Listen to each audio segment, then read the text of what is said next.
Chapter 1 of Death in Venice by Thomas Lee Smalley. Chapter 1. On a such threatening weather for whole months, Gustav Aschenbach, or von Aschenbach, as his name read officially after his 50th birthday, had left his apartment on the Prinzregentenstrasse in Munich and had gone for a long walk. Overwrought by the trying and precarious work of the forenoon, which had demanded a maximum wariness, prudence, penetration, and rigour of the will, the writer had not been able, even after the noon meal, to break the impetus of the productive mechanism within him, that modus animi continuus, which constitutes, according to Cicero, the foundation of eloquence. And he had not attained the healing sleep which, what with the increasing exhaustion of his strength, he needed in the middle of each day. So he had gone outdoors soon after tea, in the hopes that air and movement would restore him and prepare him for a profitable evening. It was the beginning of May, and after cold, damp weeks, a false midsummer had set in.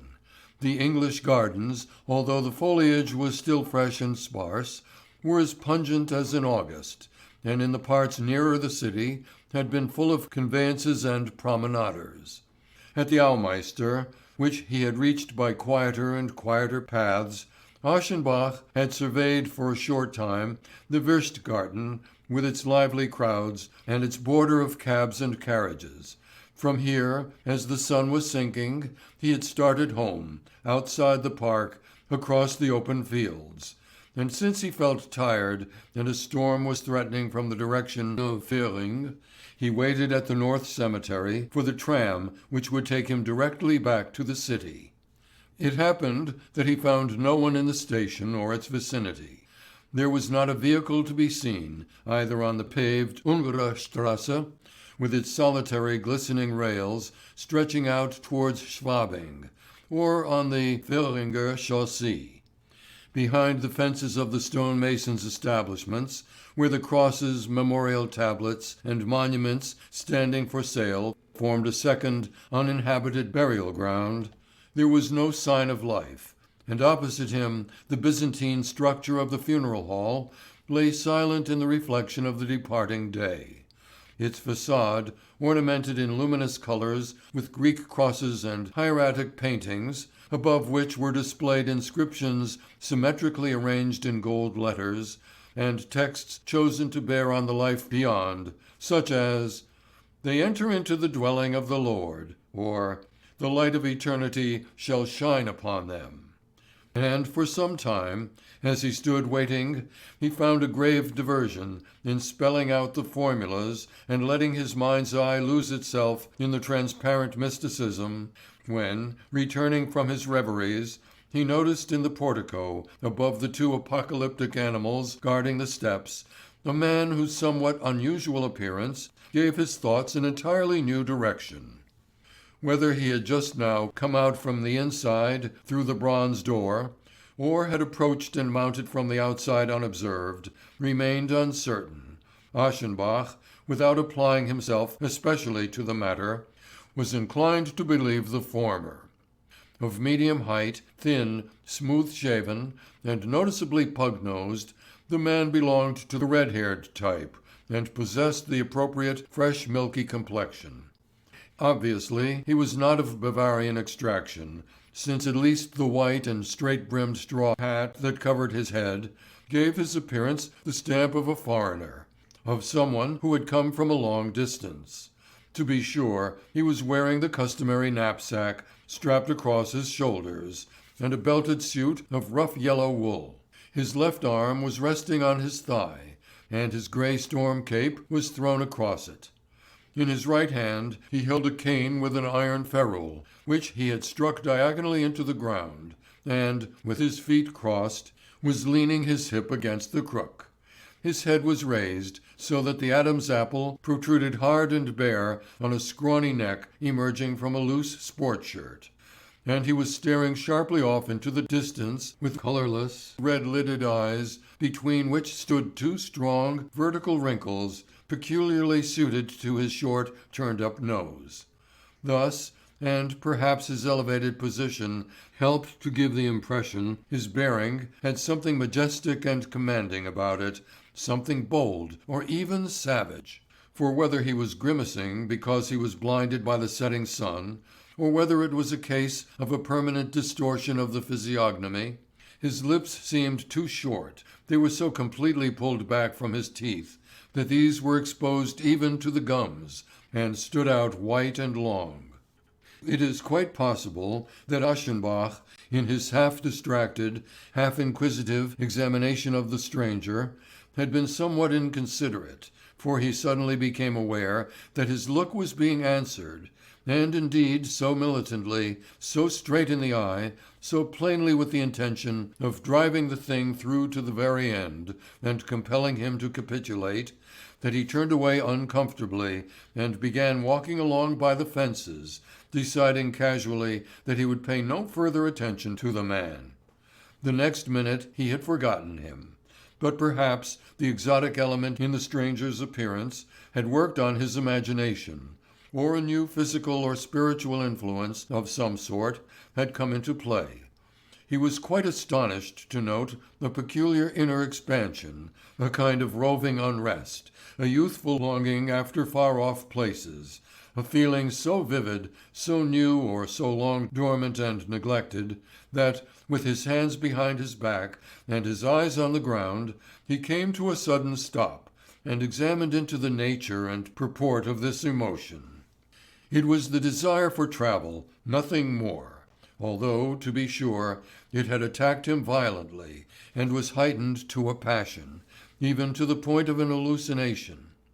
His yearnings crystallized, his imagination, still in ferment from his hours of work, actually pictured all the marvels and terrors of a manifold world which it was suddenly struggling to conceive. He saw a landscape, a tropical swampland, under a heavy, murky sky, damp, luxuriant, and enormous, a kind of prehistoric wilderness of islands, bogs and arms of water, sluggish with mud. He saw, near him and in the distance, the hairy shafts of palms rising out of a rank lecherous thicket, out of places where the plant life was fat, swollen, and blossoming exorbitantly. He saw strangely misshapen trees sending their roots into the ground, into stagnant pools with greenish reflections, and here, between floating flowers which were milk-white and large as dishes, birds of a strange nature, high-shouldered, with crooked bills, were standing in the muck, and looking motionlessly to one side. Between dense knotted stalks of bamboo, he saw the glint from the eyes of a crouching tiger, and he felt his heart knocking with fear and with puzzling desires. Then the image disappeared, and with a shake of his head, Aschenbach resumed his walk along past the fences of the stonemasons' establishments. Since the time, at least, when he could command the means to enjoy the advantages of moving about the world as he pleased, he had considered travelling simply as an hygienic precaution which must be complied with now and then despite one's feeling and one's preferences. Too busy with the tasks arranged for him by his interest in his own ego and in the problems of Europe, too burdened with the onus of production, too little prone to diversion, and in no sense an amateur of the varied amusements of the great world, he had been thoroughly satisfied with such knowledge of the earth's surface as any one can get without moving far out of his own circle, and he had never even been tempted to leave Europe. Especially now that his life was slowly on the decline, and that the artist's fear of not having finished, this uneasiness lest the clock run down before he had done his part and given himself completely, could no longer be waved aside as mere whim, he had confined his outer existence almost exclusively to the beautiful city which had become his home, and to the rough country house which he had built in the mountains and where he spent the rainy summers. Further, this thing which had laid hold of him so belatedly, but with such suddenness, was very readily moderated and adjusted by the force of his reason and of a discipline which he had practised since youth. He had intended carrying his life work forward to a certain point before removing to the country, and the thought of knocking about the world for months and neglecting his work during this time seemed much too lax and contrary to his plans. It really could not be considered seriously. Yet he knew only too well what the reasons were for this unexpected temptation. It was the urge to escape, he admitted to himself, this yearning for the new and the remote, this appetite for freedom, for unburdening, for forgetfulness. It was a pressure away from his work, from the steady drudgery of a coldly passionate service. To be sure, he loved this work and almost loved the enervating battle that was fought daily between a proud, tenacious will, so often tested, and this growing weariness which no one was to suspect, and which must not betray itself in his productions by any sign of weakness or negligence. But it seemed wise not to draw the bow over tightly, and not to strangle by sheer obstinacy so strongly persistent an appetite. He thought of his work, thought of the place at which yesterday and now again today he had been forced to leave off, and which, it seemed, would yield neither to patience and coaxing nor to a definite attack. He examined it again, trying to break through or to circumvent the deadlock, but he gave up with a shudder of repugnance. There was no unusual difficulty here. What balked him were the scruples of aversion, which took the form of a fastidious insatiability. Even as a young man, this insatiability had meant to him the very nature, the fullest essence, of talent, and for that reason he had restrained and chilled his emotions, since he was aware that they inclined to content themselves with a happy approximation, a state of semi-completion. Were these enslaved emotions now taking their vengeance on him? By leaving him in the lurch, by refusing to forward and lubricate his art? And were they bearing off with them every enjoyment, every live interest in form and expression? Not that he was producing anything bad. His years gave him at least this advantage, that he felt himself at all times in full and easy possession of his craftsmanship. But while the nation honored him for this, he himself was not content, and it seemed to him that his work lacked the marks of that fiery and fluctuating emotionalism which is an enormous thing in one's favor, and which, while it argues an enjoyment on the part of the author, also constitutes, more than any depth of content, the enjoyment of the amateur. He feared the summer in the country, alone in the little house, with the maid who prepared his meals, and the servant who brought them to him. He feared the familiar view of the mountain peaks and the slopes which would stand about him in his boredom and his discontent. Consequently, there was need of a break in some new direction. If the summer was to be endurable and productive, he must attempt something out of his usual orbit. He must relax, get a change of air, bring an element of freshness into the blood. To travel, then, that much was settled. Not far, not all the way to the Tigers, but one night on the sleeper, and a rest of 3 or 4 weeks at some pleasant resort in the south. He thought this out while the noise of the electric tram came nearer along the Ungerstrasse, and as he boarded it, he decided to devote the evening to the study of maps and timetables. On the platform it occurred to him to look around for the man in the straw hat, his companion during that most significant time spent waiting at the station. But his whereabouts remained uncertain, as he was not to be seen either at the place where he was formerly standing or anywhere else in the vicinity of the station, or on the car itself.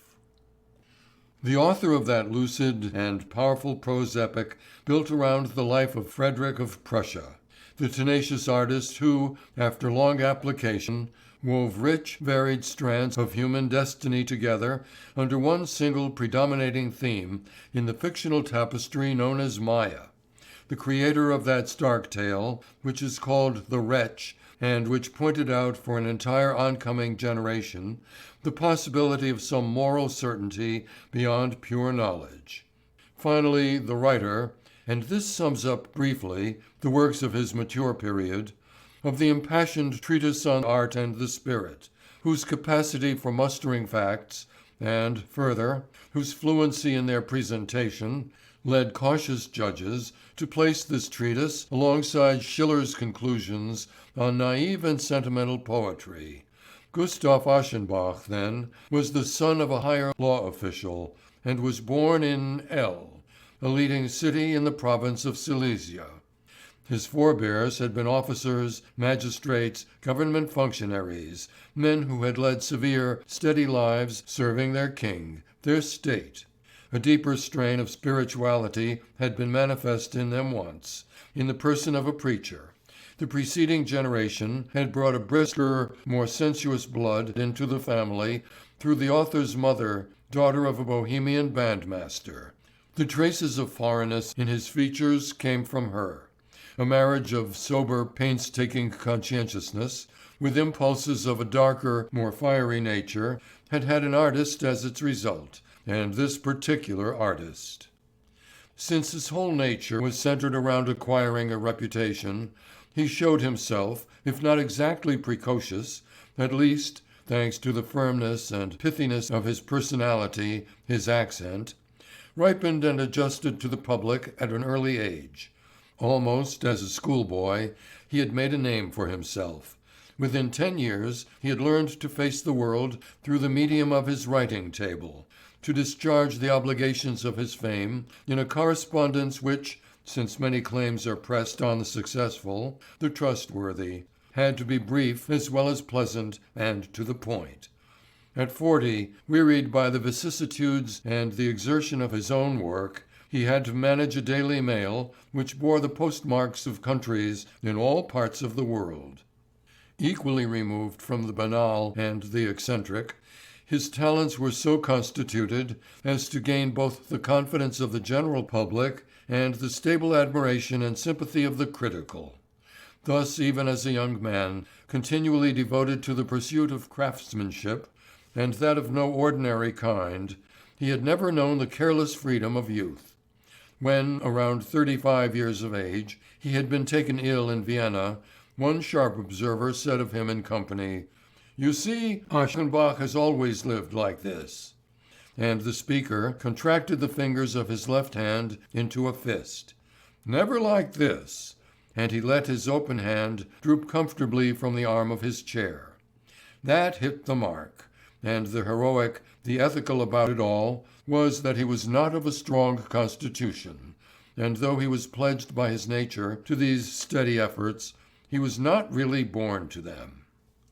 Considerations of ill health had kept him from attending school as a boy, and had compelled him to receive instruction at home. He had grown up alone, without comrades, and he was forced to realize soon enough that he belonged to a race which often lacked, not talent, but that physical substructure which talent relies on for its fullest fruition, a race accustomed to giving its best early, and seldom extending its faculties over the years. But his favorite phrase was "carrying through." In his novel on Frederick, he saw the pure apotheosis of this command, which struck him as the essential concept of the virtuous in action and passion. Also, he wished earnestly to grow old, since he had always maintained that the only artistry which can be called truly great, comprehensive, yes, even truly admirable, is that which is permitted to bear fruits characteristic of each stage in human development. Since he must carry the responsibilities of his talent on frail shoulders, and wanted to go a long way, the primary requirement was discipline, and fortunately discipline was his direct inheritance from his father's side. By 40, 50, or at an earlier age, when others are still slashing about with enthusiasm, and are contentedly putting off to some later date the execution of plans on a large scale, he would start the day early, dashing cold water over his chest and back, and then, with a couple of tall wax candles in silver candlesticks at the head of his manuscript, he would pay out to his art, in 2 or 3 eager, scrupulous morning hours, the strength which he had accumulated in sleep. It was pardonable, indeed it was a direct tribute to the effectiveness of his moral scheme, that the uninitiated took his Maya world and the massive epic machinery upon which the life of the hero Frederick was unrolled, as evidence of long breath and sustaining power, while actually they had been built up layer by layer in small daily allotments, through hundreds and hundreds of single inspirations. And if they were so excellent in both composition and texture, it was solely because their creator had held out for years under the strain of one single work, with a steadiness of will and a tenacity comparable to that which conquered his native province, and because, finally, he had turned over his most vital and valuable hours to the problem of minute revision. In order that a significant work of the mind may exert immediately some broad and deep effect, a secret relationship, or even conformity, must exist between the personal destiny of the author and the common destiny of his contemporaries. People do not know why they raise a work of art to fame. Far from being connoisseurs, they believe that they see in it hundreds of virtues which justify so much interest. But the true interest for their applause is an unconscious sympathy. Aschenbach had once stated quite plainly, in some remote place, that nearly everything great which comes into being does so in spite of something, in spite of sorrow or suffering, poverty, destitution, physical weakness, depravity, passion, or 1,000 other handicaps. But that was not merely an observation. It was a discovery, the formula of his life and reputation, the key to his work. And what wonder, then, that it was also the distinguishing moral trait, the dominating gesture of his most characteristic figures? Years before, one shrewd analyst had written of the new hero type to which this author gave preference, and which kept turning up in variations of one sort or another. He called it the conception of an intellectual and youthful masculinity which stands motionless, haughty, ashamed, with jaw set, while swords and spear points beset the body. That was beautiful and ingenious, and it was exact, although it may have seemed to suggest too much passivity.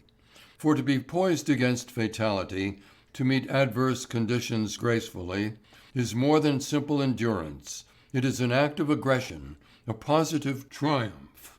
And the figure of Sebastian is the most beautiful figure, if not of art as a whole, at least of the art of literature. Looking into this fictional world, one saw a delicate self-mastery by which any inner deterioration, any biological decay, was kept concealed from the eyes of the world, a crude, vicious sensuality capable of fanning its rising passions into pure flame. Yes, even of mounting to dominance in the realm of beauty. A pallid weakness which draws from the glowing depths of the soul the strength to bow whole arrogant peoples before the foot of the cross, or before the feet of weakness itself. A charming manner maintained in his cold, strict service to form.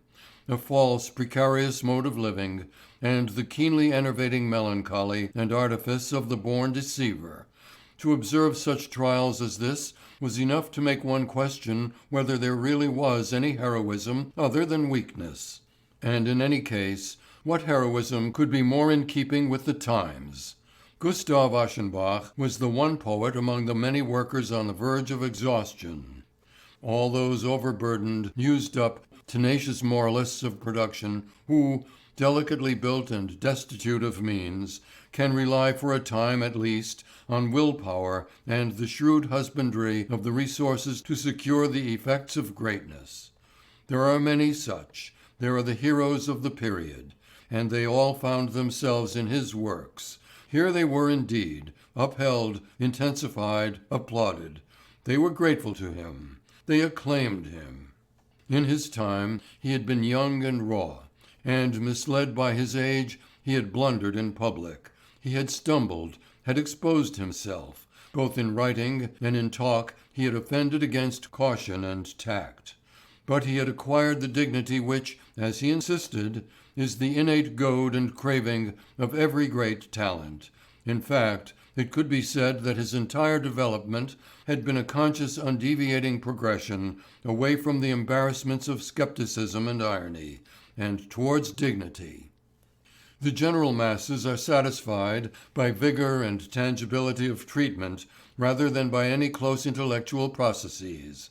But youth, with its passion for absolute, can be arrested only by the problematical. And Aschenbach had been absolute, problematical, as only a youth could be. He had been a slave to the intellect, had played havoc with knowledge, had ground up his seed crops, had divulged secrets, had discredited talent, had betrayed art. Yes, while his modellings were entertaining the faithful votaries, filling them with enthusiasm, making their lives more keen, this youthful artist was taking the breath away from the generation then in its 20s by his cynicisms on the questionable nature of art, of artistry itself. But it seems that nothing blunts the edge of a noble, robust mind more quickly and more thoroughly than the sharp and bitter corrosion of knowledge, and certainly the moody radicalism of the youth, no matter how conscientious, was shallow in comparison with his firm determination as an older man and a master to deny knowledge, to reject it, to pass it with raised head, in so far as it is capable of crippling, discouraging, or degrading to the slightest degree our will, acts, feelings, or even passions. How else could the famous story of the wretch be understood than as an outburst of repugnance against the disreputable psychologism of the times, embodied in the figure of that soft and stupid half-clown who pilfers a destiny for himself by guiding his wife from powerlessness, from lasciviousness, from ethical frailty, into the arms of an adolescent, and believes that he may through profundity commit vileness? The verbal pressure with which he here cast out the outcast announced the return from every moral skepticism, from all fellow feeling with the engulfed. It was the counter-move to the laxity of the sympathetic principle that to understand all is to forgive all, and the thing that was here well begun, even nearly completed, was that miracle of reborn ingenuousness, which was taken up a little later in one of the author's dialogues expressly, and not without a certain discreet emphasis. Strange coincidences! Was it as a result of this rebirth, this new dignity and sternness, that his feeling for beauty, a discriminating purity, simplicity, and evenness of attack, which henceforth gave his productions such an obvious, even such a deliberate, stamp of mastery and classicism, showed an almost excessive strengthening about this time? But ethical resoluteness in the exclusion of science, of emancipatory and restrictive knowledge, does this not in turn signify a simplification, a reduction morally of the world to too limited terms, and thus also a strengthened capacity for the forbidden, the evil, the morally impossible? And does not form have two aspects? Is it not moral and unmoral at once, moral in that it is the result and expression of discipline, but unmoral and even immoral in that by nature it contains an indifference to morality, is calculated in fact to make morality bend beneath its proud and unencumbered sceptre? Be that as it may, an evolution is a destiny, and why should his evolution, which has been upheld by the general confidence of a vast public, not run through a different course from one accomplished outside the lustre and the entanglements of fame? Only chronic vagabondage will find it tedious and be inclined to scoff when a great talent outgrows the libertine chrysalis stage, learns to seize upon and express the dignity of the mind, and superimposes a formal etiquette upon a solitude which had been filled with unchastened and rigidly isolated sufferings and struggles, and had brought all this to a point of power and honor among men. Further, how much sport, defiance, indulgence there is in the self-formation of a talent. Gradually something official, didactic, crept into Gustav Aschenbach's productions. His style in later life fought shy of any abruptness and boldness, any subtle and unexpected contrasts. He inclined towards the fixed and standardized, the conventionally elegant, the conservative, the formal, the formulated nearly. And, as is traditionally said of Louis XIV, with the advancing years he came to omit every common word from his vocabulary. At about this time, it happened that the educational authorities included selected pages by him in their prescribed school readers. This was deeply sympathetic to his nature, and he did not decline when a German prince, who had just mounted to the throne, raised the author of the Frederick to nobility on the occasion of his 50th birthday. After a few years of unrest, a few tentative stopping places here and there, he soon chose Munich as his permanent home, and lived there in a state of middle-class respectability, such as fits in with the life of the mind in certain individual instances. The marriage which, when still young, he had contracted with a girl of an educated family, came to an end with her death after a short period of happiness. He was left with a daughter, now married. He had never had a son. Gustav von Aschenbach was somewhat below average height, dark and smooth-shaven. His head seemed a bit too large in comparison with his almost dapper figure. His hair was brushed straight back, thinning out towards the crown, but very full about the temples, and strongly marked with grey. It framed a high, ridged forehead. Gold spectacles with rimless lenses cut into the bridge of his bold, heavy nose. The mouth was big, sometimes drooping, sometimes suddenly pinched and firm. His cheeks were thin and wrinkled. His well-formed chin had a slight cleft. This head, usually bent patiently to one side, seemed to have gone through momentous experiences, and yet it was his art which had produced those effects in his face, effects which are elsewhere the result of hard and agitated living.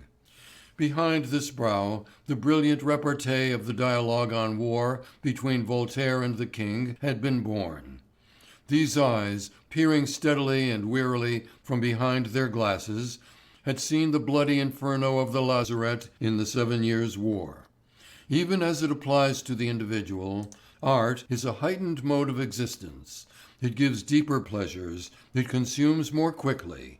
It carves into its servants' faces the marks of imaginary and spiritual adventures, and though their external activities may be as quiet as a cloister, it produces a lasting voluptuousness, over-refinement, fatigue, and curiosity of the nerves, such as can barely result from a life filled with illicit passions and enjoyments.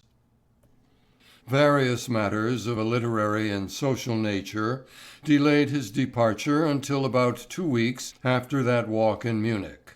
Finally he gave orders to have his country house ready for occupancy within a month, and one day between the middle and the end of May he took the night train for Trieste, where he made a stopover of only 24 hours, and embarked the following morning for Pola. What he was hunting was something foreign and unrelated to himself, which would at the same time be quickly within reach, and so he stopped at an island in the Adriatic which had become well known in recent years. It lay not far off the Istrian coast, with beautifully rugged cliffs fronting the open sea, and natives who dressed in variegated tatters and made strange sounds when they spoke. But rain and a heavy atmosphere, a provincial and exclusively Austrian patronage at the hotel, and the lack of that restfully intimate association with the sea, which can be gotten only by a soft, sandy beach, irritated him, and prevented him from feeling that he had found the place he was looking for. Something within him was disturbing him, and drawing him he was not sure where. He studied sailing dates. He looked about him questioningly, and of a sudden, as a thing both astounding and self-evident, his goal was before him. If you wanted to reach overnight the unique, the fabulously different, where did you go? But that was plain. What was he doing here? He had lost the trail. He had wanted to go there. He did not delay in giving notice of his mistake in stopping here. In the early morning mist, a week and a half after his arrival on the island, a fast motor boat was carrying him and his luggage back over the water to the naval port, and he landed there just long enough to cross the gangplank to the damp deck of a ship which was lying under steam ready for the voyage to Venice. It was an old hulk, flying the Italian flag, decrepit, sooty, and mournful. in a cave-like, artificially lighted inside cabin where Aschenbach, immediately upon boarding the ship, was conducted by a dirty, hunchbacked sailor who smirked politely, there was sitting behind a table, his hat cocked over his forehead and a cigarette stump in the corner of his mouth, a man with a goatee and with the face of an old-style circus director, who was taking down the particulars of the passengers with professional grimaces and distributing the tickets. "To Venice," he repeated Aschenbach's request, as he extended his arm and plunged his pen into the pasty dregs of a precariously tilted inkwell. "To Venice, first class, at your service, sir." And he wrote a generous scrawl, sprinkled it with blue sand out of a box, let the sand run off into a clay bowl, folded the paper with sallow, bony fingers, and began writing again. "A happily chosen destination," he chatted on. "Ah, Venice! A splendid city. A city of irresistible attractiveness for the educated on account of its history as well as its present-day charms." The smooth rapidity of his movements, and the empty words accompanying them, had something anaesthetic and reassuring about them, much as though he feared lest the traveller might still be vacillating in his decision to go to Venice.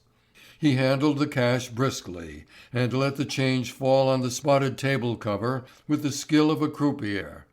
"A pleasant journey, sir," he said with a theatrical bow.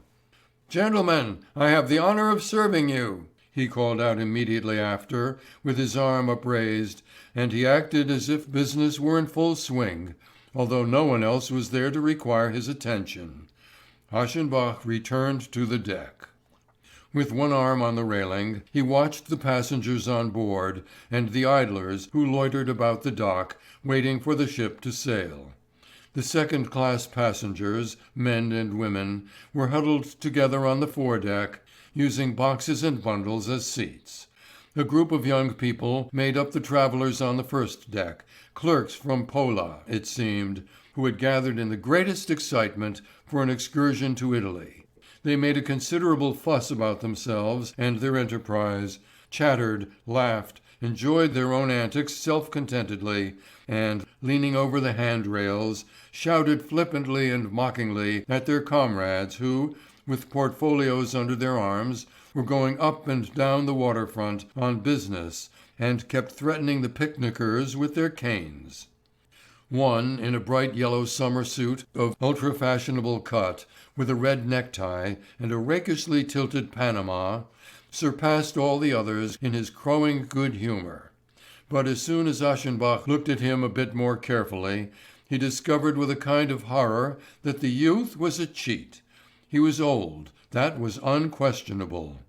There were wrinkles around his eyes and mouth. The faint crimson of the cheeks was paint. The hair under his brilliantly decorated straw hat was a wig. His neck was hollow and stringy. His turned-up moustache and the imperial on his chin were dyed. The full set of yellow teeth, which he displayed when he laughed, a cheap artificial plate, and his hands, with signet rings on both index fingers, were those of an old man. Fascinated with loathing, Aschenbach watched him in his intercourse with his friends. Did they not know? Did they not observe that he was old, that he was not entitled to wear their bright, foppish clothing, that he was not entitled to play at being one of them? Unquestioningly, and as quite the usual thing it seemed, they allowed him among them, treating him as one of their own kind, and returning his jovial nudges in the ribs without repugnance. How could that be? Aschenbach laid his hand on his forehead and closed his eyes. They were hot, since he had had too little sleep. He felt as though everything were not quite the same as usual, as though some dream-like estrangement, some peculiar distortion of the world, were beginning to take possession of him, and perhaps this could be stopped if he hid his face for a time and then looked around him again. Yet at this moment he felt as though he were swimming, and looking up with an unreasoned fear, he discovered that the heavy, lugubrious body of the ship was separating slowly from the walled bank.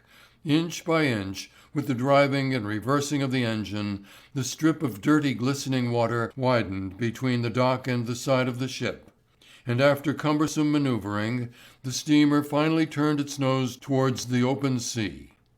Aschenbach crossed to the starboard side, where the hunchback had set up a deck chair for him, and a steward in a spotted dress coat asked after his wants.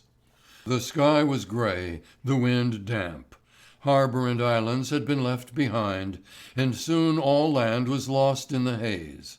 Flakes of coal dust, bloated with moisture, fell over the washed deck, which would not dry. After the first hour an awning was spread, since it had begun to rain. Bundled up in his coat, a book in his lap, the traveller rested, and the hours passed unnoticed. It stopped raining, the canvas awning was removed. The horizon was unbroken. The sea, empty, like an enormous disk, lay stretched under the curve of the sky. But in empty inarticulate space our senses lose also the dimensions of time, and we slip into the incommensurate. As he rested, strange shadowy figures, the old dandy, the goatee from the inside cabin, passed through his mind with vague gestures, muddled dream words, and he was asleep. About noon he was called to a meal down in the corridor-like dining hall into which the doors opened from the sleeping cabins. He ate near the head of a long table, at the other end of which the clerks, including the old man, had been drinking with the boisterous captain since 10 o'clock. The food was poor, and he finished rapidly. He felt driven outside to look at the sky, to see if it showed signs of being brighter above Venice. He kept thinking that this had to occur, since the city had always received him in full blaze. But sky and sea remained dreary and leaden. At times a misty rain fell, and here he was reaching by water a different Venice than he had ever found when approaching on land. He stood by the forestays, looking in the distance, waiting for land. He thought of the heavy-hearted, enthusiastic poet for whom the domes and bell towers of his dreams had once risen out of these waters. He relived in silence some of that reverence, happiness, and sorrow which had been turned then into cautious song. And easily susceptible to sensations already moulded, he asked himself wearily and earnestly whether some new enchantment and distraction, some belated adventure of the emotions, might still be held in store for this idle traveller. Then the flat coast emerged on the right. The sea was alive with fishing smacks. The Bathers' Island appeared. It dropped behind to the left. The steamer slowly entered the narrow port which is named after it, and on the lagoon, facing gay ramshackle houses, it stopped completely, since it had to wait for the barque of the Health Department. An hour passed before it appeared. He had arrived, and yet he had not. No one was in any hurry, no one was driven by impatience. The young men from Pola, patriotically attracted by the military bugle calls, which rang over the water from the vicinity of the public gardens, had come on deck, and, warmed by their asti, they burst out with cheers for the drilling Bersaglieri. But it was repulsive to see what a state the primped-up old man had been brought to by his comradeship with youth. His old head was not able to resist its wine like the young and robust. He was painfully drunk. With glazed eyes, a cigarette between his trembling fingers, he stood in one place, swaying backwards and forwards from giddiness, and balancing himself laboriously. Since he would have fallen at the first step, he did not trust himself from the spot. Yet he showed a deplorable insolence, buttonholed everyone who came near him, stammered, winked, and tittered, lifted his wrinkled, ornamented index finger in a stupid attempt at bantering, while he licked the corners of his mouth with his tongue in the most abominably suggestive manner. Aschenbach observed him darkly, and a feeling of numbness came over him again, as though the world were displaying a faint but irresistible tendency to distort itself into the peculiar and the grotesque. a feeling which circumstances prevented him from surrendering himself to completely. For just then the pounding activity of the engines commenced again, and the ship, resuming a voyage which had been interrupted so near its completion, passed through the San Marco Canal. So he saw it again. The most remarkable of landing places, that blinding composition of fantastic buildings which the Republic lays out before the eyes of approaching seafarers.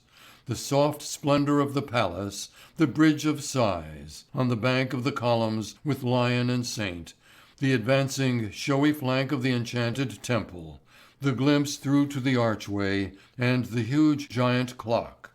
And as he looked on he thought that to reach Venice by land on the railroad was like entering a palace from the rear, and that the most unreal of cities should not be approached except as he was now doing, by ship over the high seas.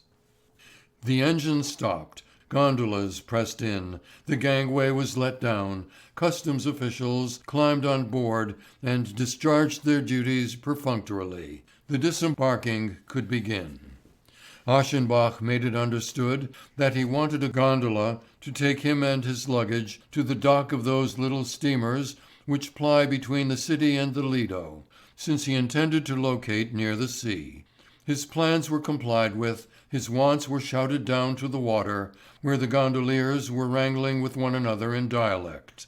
He was still hindered from descending. He was hindered by his trunk, which was being pulled and dragged with difficulty down the ladder-like steps, so that for some minutes he was not able to avoid the importunities of the atrocious old man, whose drunkenness gave him a sinister desire to do the foreigner parting honours. "We wish you a very agreeable visit," he bleated as he made an awkward bow. "We leave with pleasant recollections. Au revoir, excuse, and bonjour, your Excellency." His mouth watered, he pressed his eyes shut, he licked the corners of his mouth, and the dyed imperial turned up about his senile lips. "Our compliments," he mumbled, with two fingertips on his mouth. "Our compliments to our sweetheart, the dearest, prettiest sweetheart." And suddenly his false upper teeth fell down on his lower lip. Aschenbach was able to escape. "To our sweetheart, our handsome sweetheart," he heard the cooing, hollow, stuttering voice behind him, while supporting himself against the handrail, he went down the gangway. Who would not have to suppress a fleeting shudder, a vague timidity and uneasiness, if it were a matter of boarding a Venetian gondola for the first time or after several years? The strange craft, an entirely unaltered survival from the times of balladry, with that peculiar blackness which is found elsewhere only in coffins. It suggests silent, criminal adventures in the rippling night. It suggests even more strongly death itself, the bier and the mournful funeral and the last silent journey. And has it been observed that the seat of such a bark, this armchair of coffin black veneer and dull black upholstery, is the softest, most luxuriant, most lulling seat in the world? Aschenbach noted this when he had relaxed at the feet of the gondolier, opposite his luggage, which lay neatly assembled on the prow. The rowers were still wrangling, harshly, incomprehensibly, with threatening gestures. But the strange silence of this canal city seemed to soften their voices, to disembody them and dissipate them over the water. It was warm here in the harbour. Touched faintly by the warm breeze of the sirocco, leaning back against the limber portions of the cushions, the traveller closed his eyes in the enjoyment of a lassitude which was as unusual with him as it was sweet. The trip would be short, he thought, if only it went on forever. He felt himself glide with a gentle motion away from the crowd and the confusion of voices. It became quieter and quieter around him.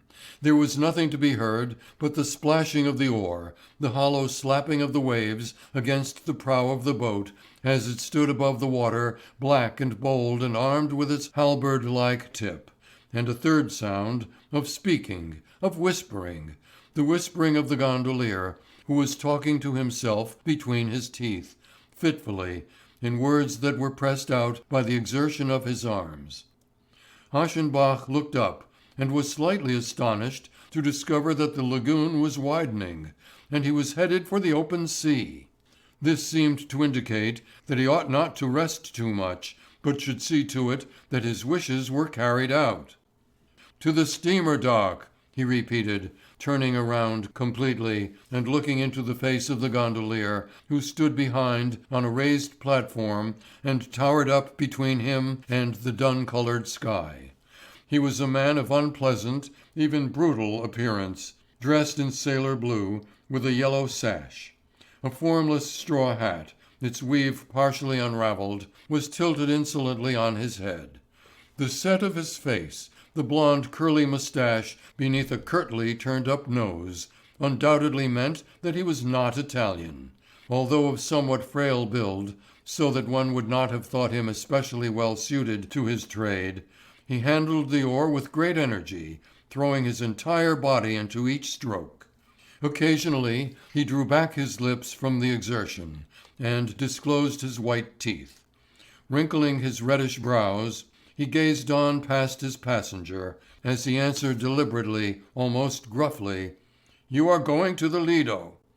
Aschenbach replied, "Of course, but I have just taken the gondola to get me across to San Marco. I want to use the vaporetto." "You cannot use the vaporetto, sir." "And why not?" "Because the vaporetto will not haul luggage." That was so. Aschenbach remembered. He was silent, but the fellow's harsh, presumptuous manner, so unusual towards a foreigner here, seemed unbearable. He said, "That is my affair. Perhaps I want to put my things in storage. You will turn back."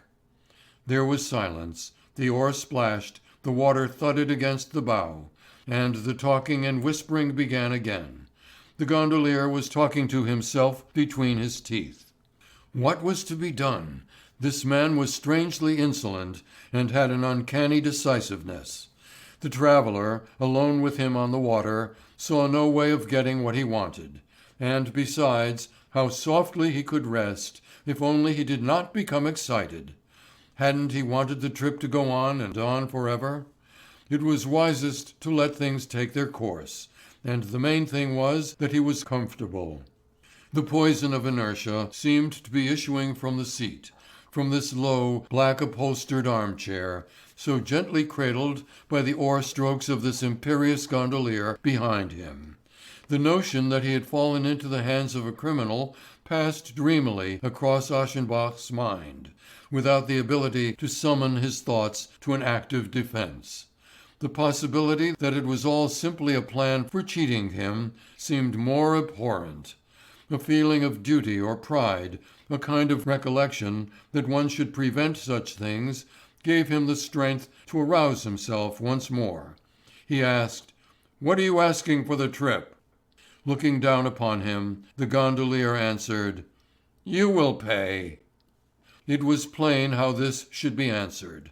Aschenbach said mechanically, "I shall pay nothing, absolutely nothing, if you don't take me where I want to go." "You want to go to the Lido." "But not with you."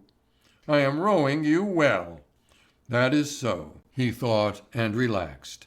That is so, you are rowing me well, even if you do have designs on my cash, and send me down to Pluto with a blow of your oar from behind. You have rowed me well. But nothing like that happened. They were even joined by others, a boatload of musical brigands, men and women, who sang to guitar and mandolin, riding persistently side by side with the gondola and filling the silence over the water with their covetous foreign poetry. A hat was held out, and Aschenbach threw in money. Then they stopped singing and rowed away. And again the muttering of the gondolier could be heard as he talked fitfully and jerkily to himself. So they arrived, tossed in the wake of a steamer plying towards the city.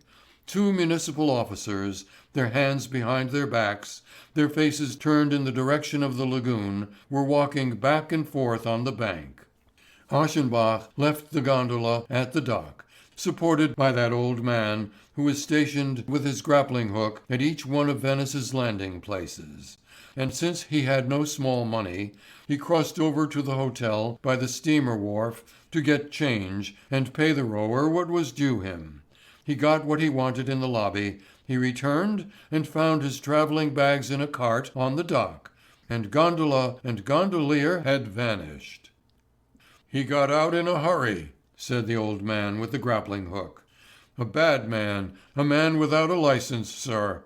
He is the only gondolier who doesn't have a license. The others telephoned here." Aschenbach shrugged his shoulders. "The gentleman rode for nothing," the old man said, and held out his hat. Aschenbach tossed in a coin. He gave instructions to have his luggage taken to the Beach Hotel, and followed the cart through the avenue, the white-blossomed avenue, which, lined on both sides with taverns, shops and boarding-houses, runs across the island to the shore. He entered the spacious hotel from the rear, by the terraced garden, and passed through the vestibule and the lobby until he reached the desk. Since he had been announced, he was received with obliging promptness. A manager, a small, frail, flatteringly polite man with a black moustache and a French-style frock coat, accompanied him to the third floor in the lift, and showed him his room, an agreeable place furnished in cherry wood. It was decorated with strong-smelling flowers, and its high windows afforded a view out across the open sea. He stepped up to one of them after the employee had left, and while his luggage was being brought up and placed in the room behind him, he looked down on the beach. It was comparatively deserted in the afternoon, and on the sunless ocean which was at flood tide and was sending long low waves against the bank in a calm regular rhythm. The experiences of a man who lives alone and in silence are both vaguer and more penetrating than those of people in society. His thoughts are heavier, more odd, and touched always with melancholy.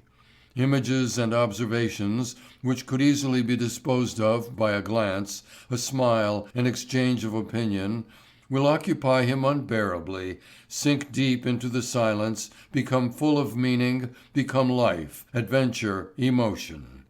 Loneliness ripens the eccentric, the daring, and estrangingly beautiful, the poetic. But loneliness also ripens the perverse, the disproportionate, the absurd, and the illicit. So the things he had met with on the trip, the ugly old fop with his twaddle about sweethearts, the law-breaking gondolier who was cheated of his pay, still left the traveller uneasy. Without really providing any resistance to the mind, without offering any solid stuff to think over, they were nevertheless profoundly strange, as it seemed to him, and disturbing precisely because of this contradiction. In the meanwhile he greeted the sea with his eyes, and felt pleasure at the knowledge that Venice was so conveniently near. Finally he turned away, bathed his face, left orders to the chambermaid for a few things he still needed done to make his comfort complete, and let himself be taken to the ground floor by the green uniformed Swiss who operated the lift. He took his tea on the terrace facing the ocean, then descended and followed the boardwalk for quite a way in the direction of the Hotel Excelsior. When he returned, it seemed time to dress for dinner. He did this with his usual care and slowness, since he was accustomed to working over his toilette. And yet he came down a little early to the lobby, where he found a great many of the hotel guests assembled, mixing distantly and with a show of mutual indifference to one another, but all waiting for meal time. He took a paper from the table, dropped into a leather chair, and observed the company. They differed agreeably from the guests where he had first stopped. A wide and tolerantly inclusive horizon was spread out before him. Sounds of all the principal languages formed a subdued murmur. The accepted evening dress, a uniform of good manners, brought all human varieties into a fitting unity. There were Americans with their long wry features, large Russian families, English ladies, German children with French nurses. The Slavic element seemed to predominate. Polish was being spoken nearby. It was a group of children gathered around a little wicker table under the protection of a teacher or governess. 3 young girls, apparently 15 to 17, and a long-haired boy about 14 years old. With astonishment, Aschenbach noted that the boy was absolutely beautiful. His face, pale and reserved, framed with honey-colored hair, the straight sloping nose, the lovely mouth, the expression of sweet and godlike seriousness, recalled Greek sculpture of the noblest period. And the complete purity of the forms was accompanied by such a rare personal charm that, as he watched, he felt that he had never met with anything equally felicitous in nature or the plastic arts. He was further struck by the obviously intentional contrast with the principles of upbringing, which showed in the sisters' attire and bearing. The 3 girls, the eldest of whom could be considered grown up, were dressed with a chasteness and severity bordering on disfigurement. Uniformly cloister-like costumes of medium length, slate-colored, sober, and deliberately unbecoming in cut, with white turned-down collars as the only relief, suppressed every possible appeal of shapeliness. Their hair, brushed down flat and tight against the head, gave their faces a nun-like emptiness and lack of character. Surely this was a mother's influence, and it had not even occurred to her to apply the pedagogical strictness to the boy which she seemed to find necessary for her girls. It was clear that in his existence the first factors were gentleness and tenderness. The shears had been resolutely kept from his beautiful hair. Like a Prince Charming's, it fell in curls over his forehead, his ears, and still deeper across his neck. The English sailor suit, with its braids, stitchings and embroideries, its puffy sleeves narrowing at the ends and fitting snugly about the fine wrists of his still childish but slender hands, gave the delicate figure something rich and luxurious. He was sitting, half profile to the observer, one foot in its black patent leather shoe placed before the other, an elbow resting on the arm of his wicker chair, a cheek pressed against his fist, in a position of negligent good manners, entirely free of the almost subservient stiffness to which his sisters seemed accustomed. Did he have some illness? For his skin stood out as white as ivory against the golden darkness of the surrounding curls. Or was he simply a pampered favorite child, made this way by a doting and moody love? Aschenbach inclined to believe the latter. Almost every artist is born with a rich and treacherous tendency to recognize injustices which have created beauty, and to meet aristocratic distinction with sympathy and reverence. A waiter passed through and announced in English that the meal was ready. Gradually the guests disappeared through the glass door into the dining hall. Stragglers crossed, coming from the entrance or the lifts. Inside they had already begun serving, but the young Poles were still waiting around the little wicker table, and Aschenbach, comfortably propped in his deep chair, and with this beauty before his eyes, stayed with them. The governess, a small corpulent middle-class woman with a red face, finally gave the sign to rise. With lifted brows, she pushed back her chair and bowed, as a large woman dressed in grey and richly jewelled with pearls entered the lobby. This woman was advancing with coolness and precision. Her lightly powdered hair and the lines of her dress were arranged with the simplicity which always signifies taste in those quarters where devoutness is taken as one element of dignity. She might have been the wife of some high German official, except that her jewelry added something fantastically lavish to her appearance. Indeed, it was almost priceless, and consisted of ear pendants and a very long triple chain of softly glowing pearls, as large as cherries. The children had risen promptly. They bent over to kiss the hand of their mother, who, with a distant smile on her well-preserved, though somewhat tired and peaked features, looked over their heads and directed a few words to the governess in French. Then she walked to the glass door. The children followed her, the girls in the order of their age, after them the governess, the boy last. For some reason or other, he turned around before crossing the sill, and since no one else was in the lobby, his strange dusky eyes met those of Aschenbach who, his newspaper on his knees, lost in thought, was gazing after the group. What he saw had not been unusual in the slightest detail. They had not preceded the mother to the table, they had waited, greeted her with respect, and observed the customary forms on entering the room. But it had taken place so pointedly, with such an accent of training, duty, and self-respect, that Aschenbach felt peculiarly touched by it all.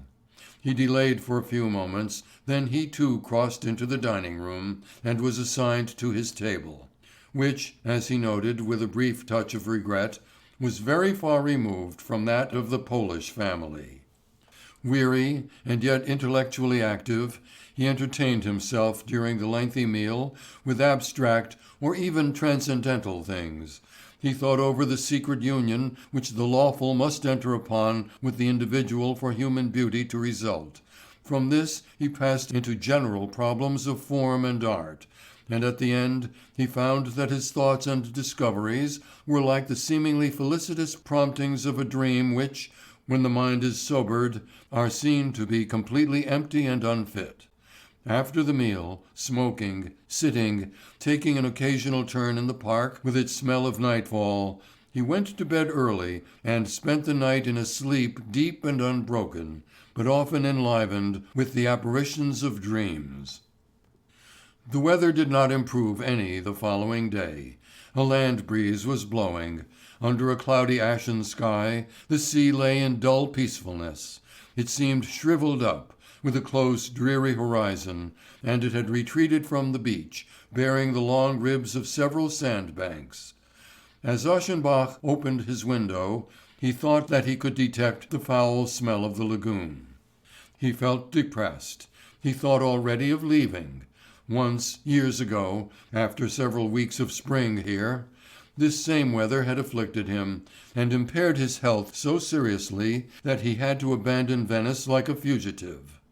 Was not this old feverish unrest again setting in, the pressure in the temples, the heaviness of the eyelids? It would be annoying to change his residence still another time.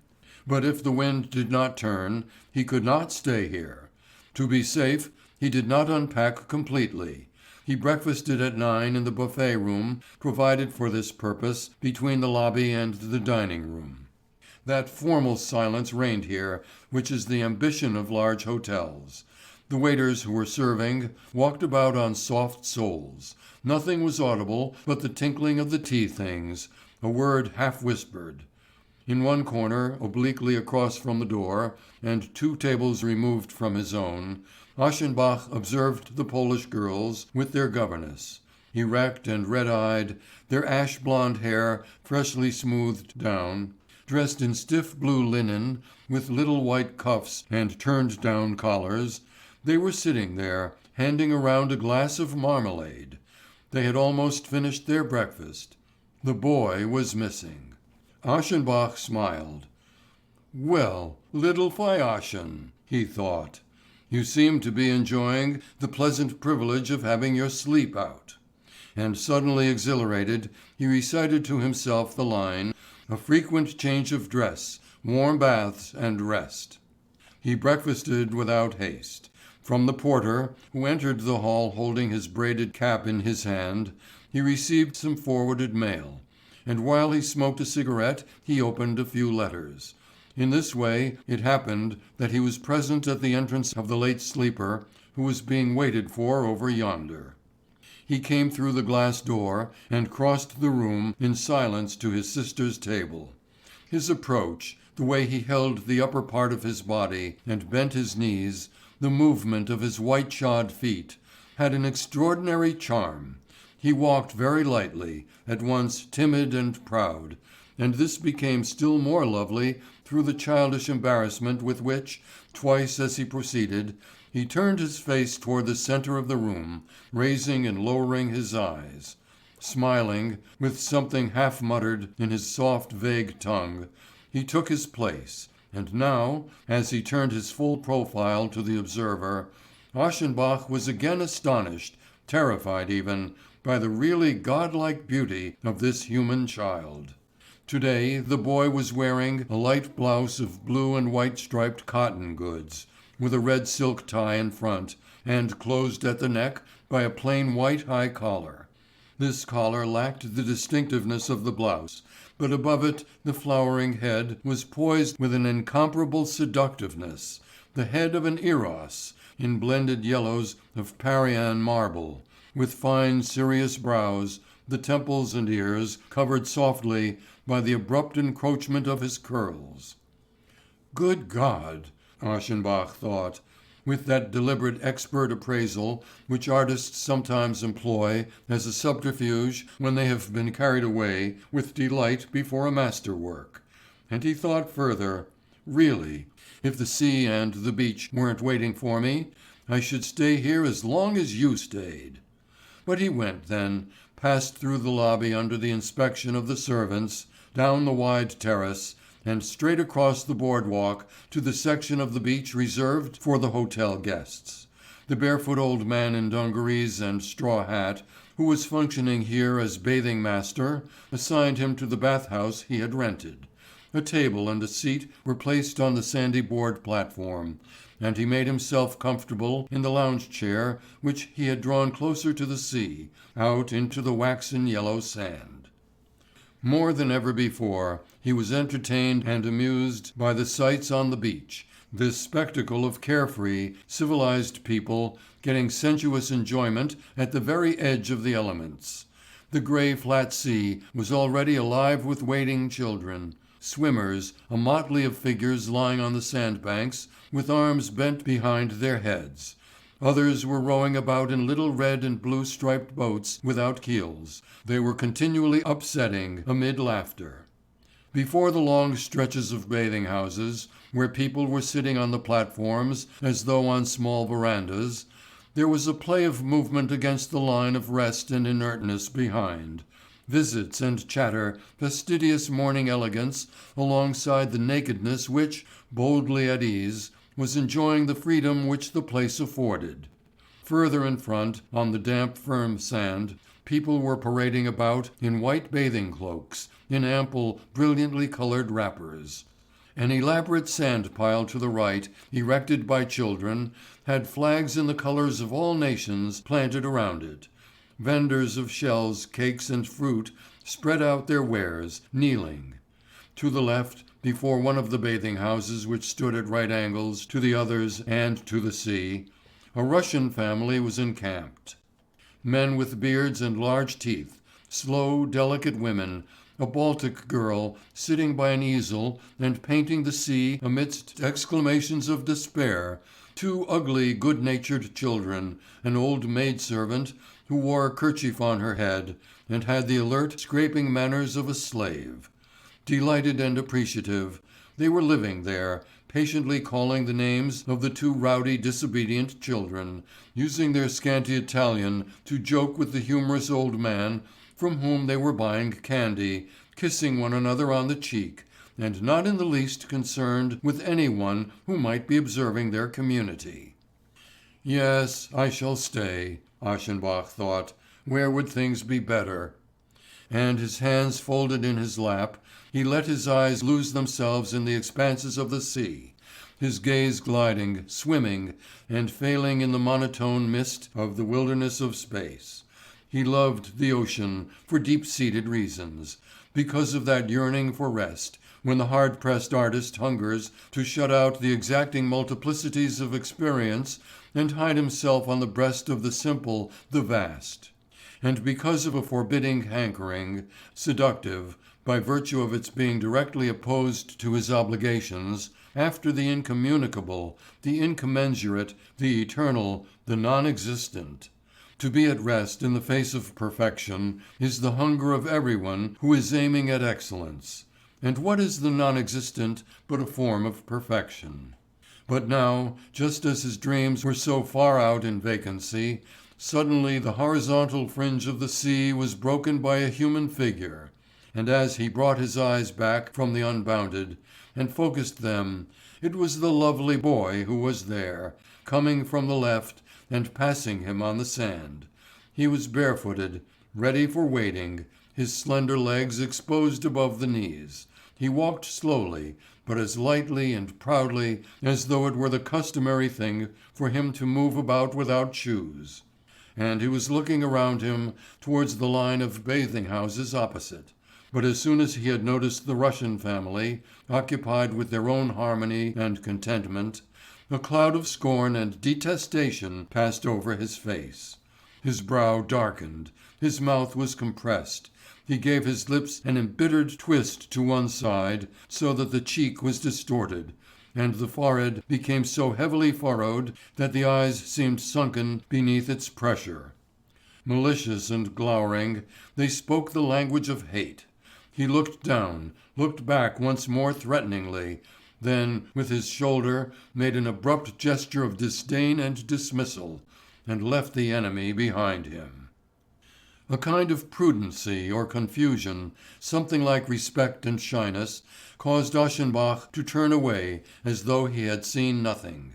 For the earnest-minded, who have been casual observers of some passion, struggle against making use, even to themselves, of what they have seen. But he was both cheered and unstrung, which is to say, he was happy. This childish fanaticism, directed against the most good-natured possible aspect of life, it brought the divinely arbitrary into human relationships. It made a delightful natural picture, which had appealed only to the eye, now seemed worthy of a deeper sympathy.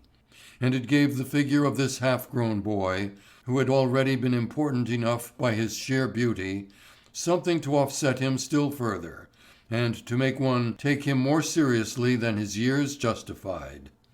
Still looking away, Aschenbach could hear the boy's voice, the shrill, somewhat weak voice with which, in the distance now, he was trying to call hello to his playfellows busied around the sand-pile. They answered him, shouting back his name, or some affectionate nickname, and Aschenbach listened with a certain curiosity, without being able to catch anything more definite than the two melodic syllables like agio, or still more frequently agiu, with a ringing u sound prolonged at the end. He was pleased with the resonance of this. He found it adequate to the subject. He repeated it silently and, satisfied, turned to his letters and manuscripts.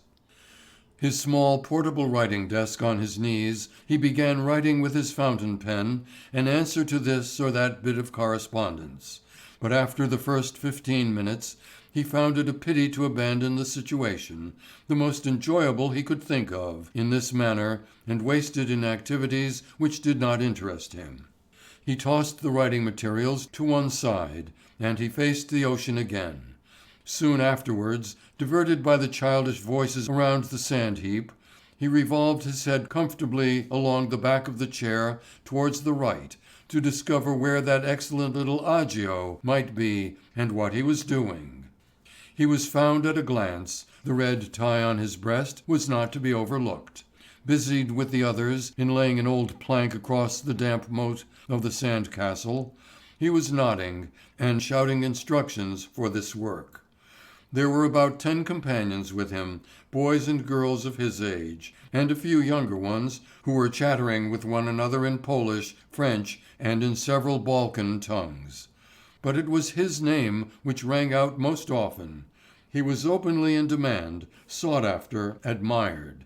One boy especially, like him a Pole, a stocky fellow who was called something like Jashu, with sleek black hair and a belted linen coat, seemed to be his closest vassal and friend.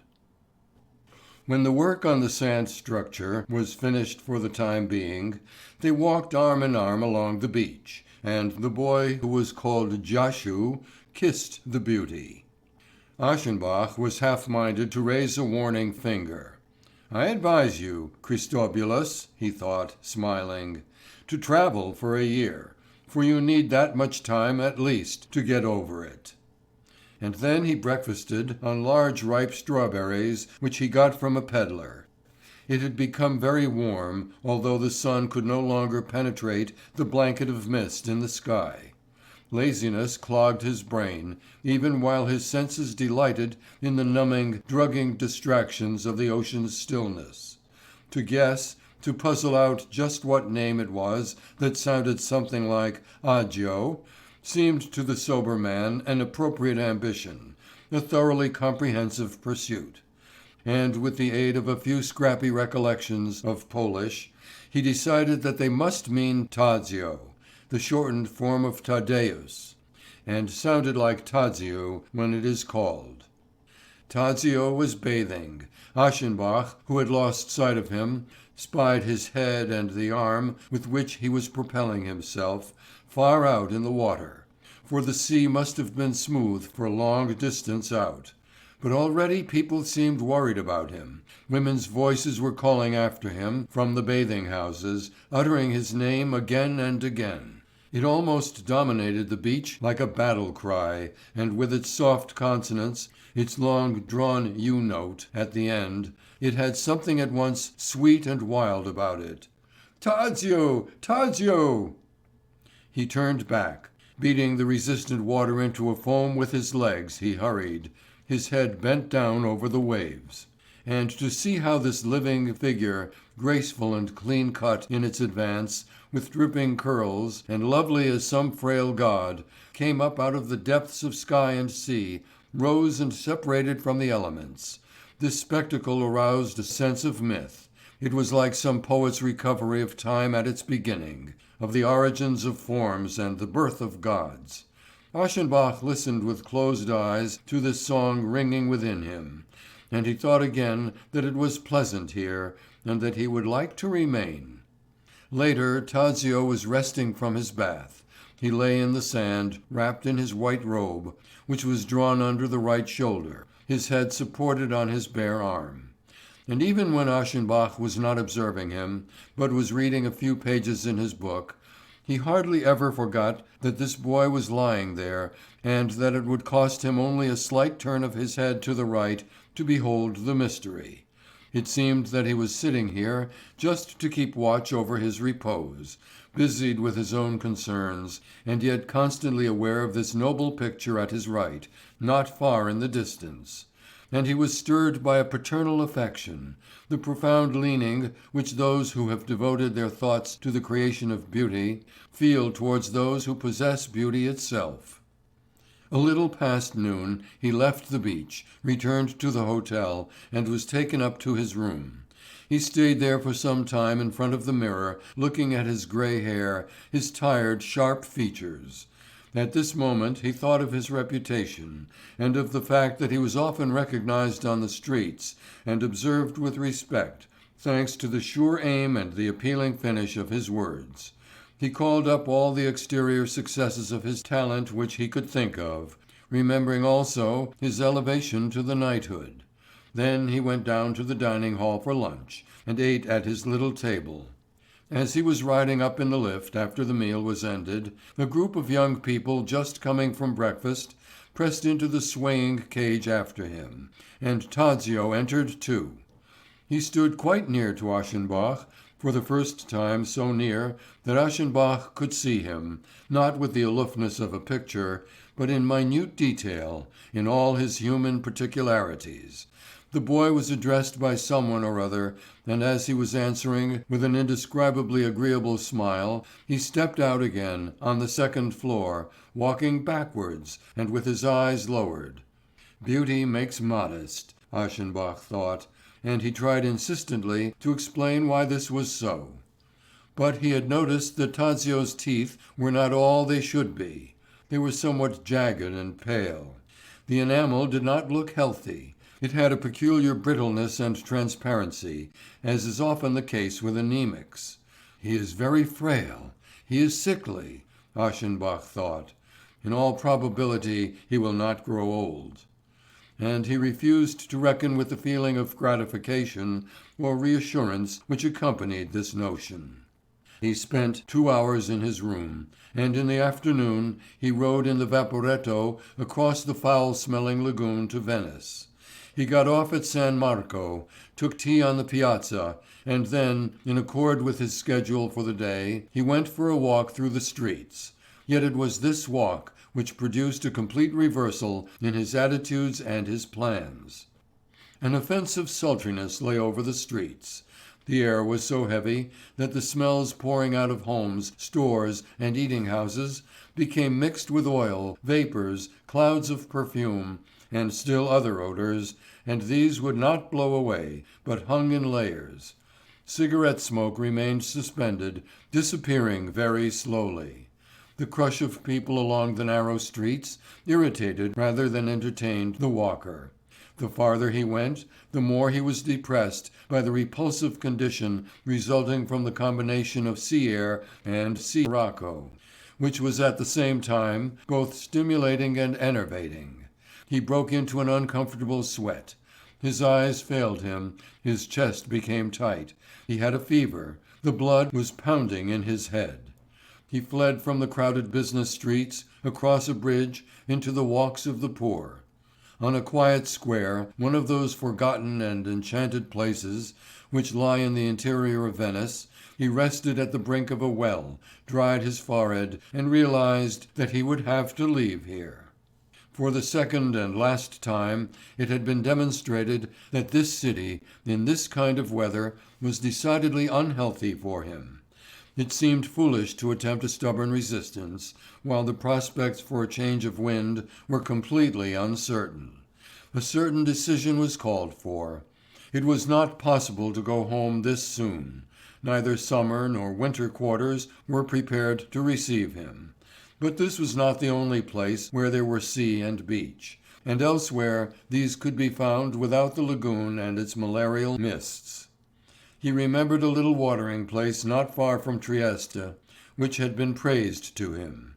Why not there? And without delay, so that this new change of location would still have time to do him some good. He pronounced this as good as settled, and stood up.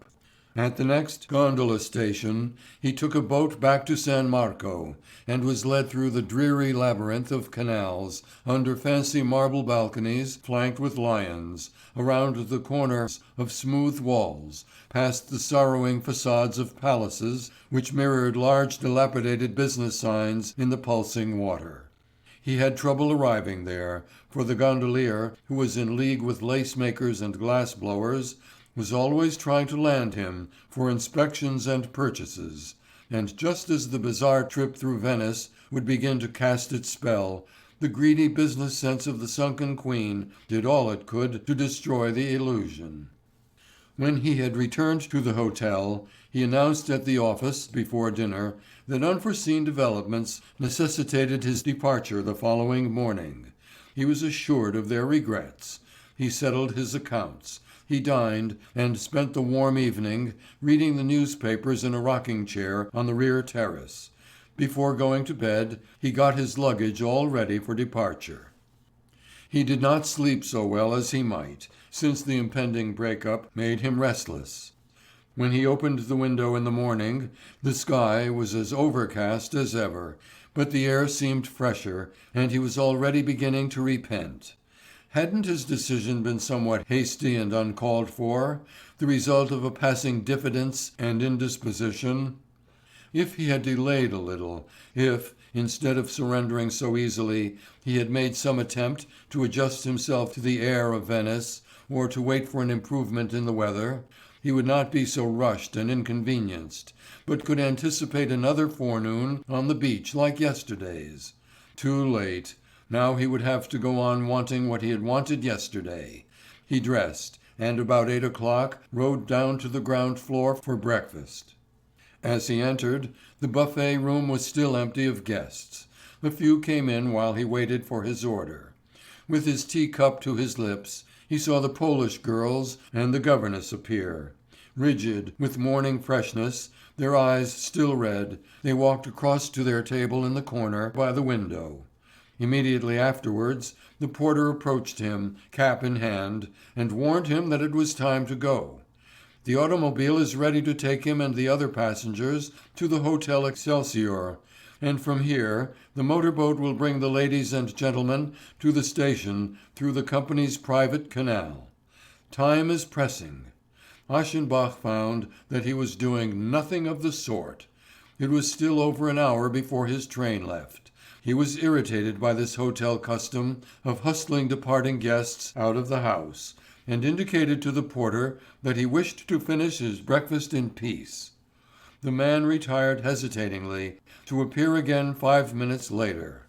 It is impossible for the car to wait any longer. Then he would take a cab, and carry his trunk with him, Aschenbach replied in anger. He would use the public steamboat at the proper time, and he requested that it be left to him personally to worry about his departure. The employee bowed himself away. Pleased with the way he had warded off these importunate warnings, Aschenbach finished his meal at leisure. In fact, he even let the waiter bring him a newspaper. The time had become quite short when he finally arose. It was fitting that at the same moment Tadzio should come through the glass door. On the way to his table he walked in the opposite direction to Aschenbach, lowering his eyes modestly before the man with the grey hair and high forehead, only to raise them again in his delicious manner, soft and full upon him, and he had passed. "Good-bye, Tadzio," Aschenbach thought.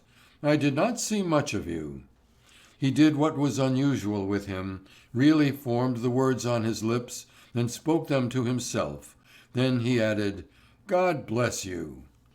After this he left, distributed tips, was ushered out by the small gentle manager in the French frock coat, and made off from the hotel on foot, as he had come, going along the white blossoming avenue which crossed the island to the steamer bridge, accompanied by the house servant carrying his hand luggage.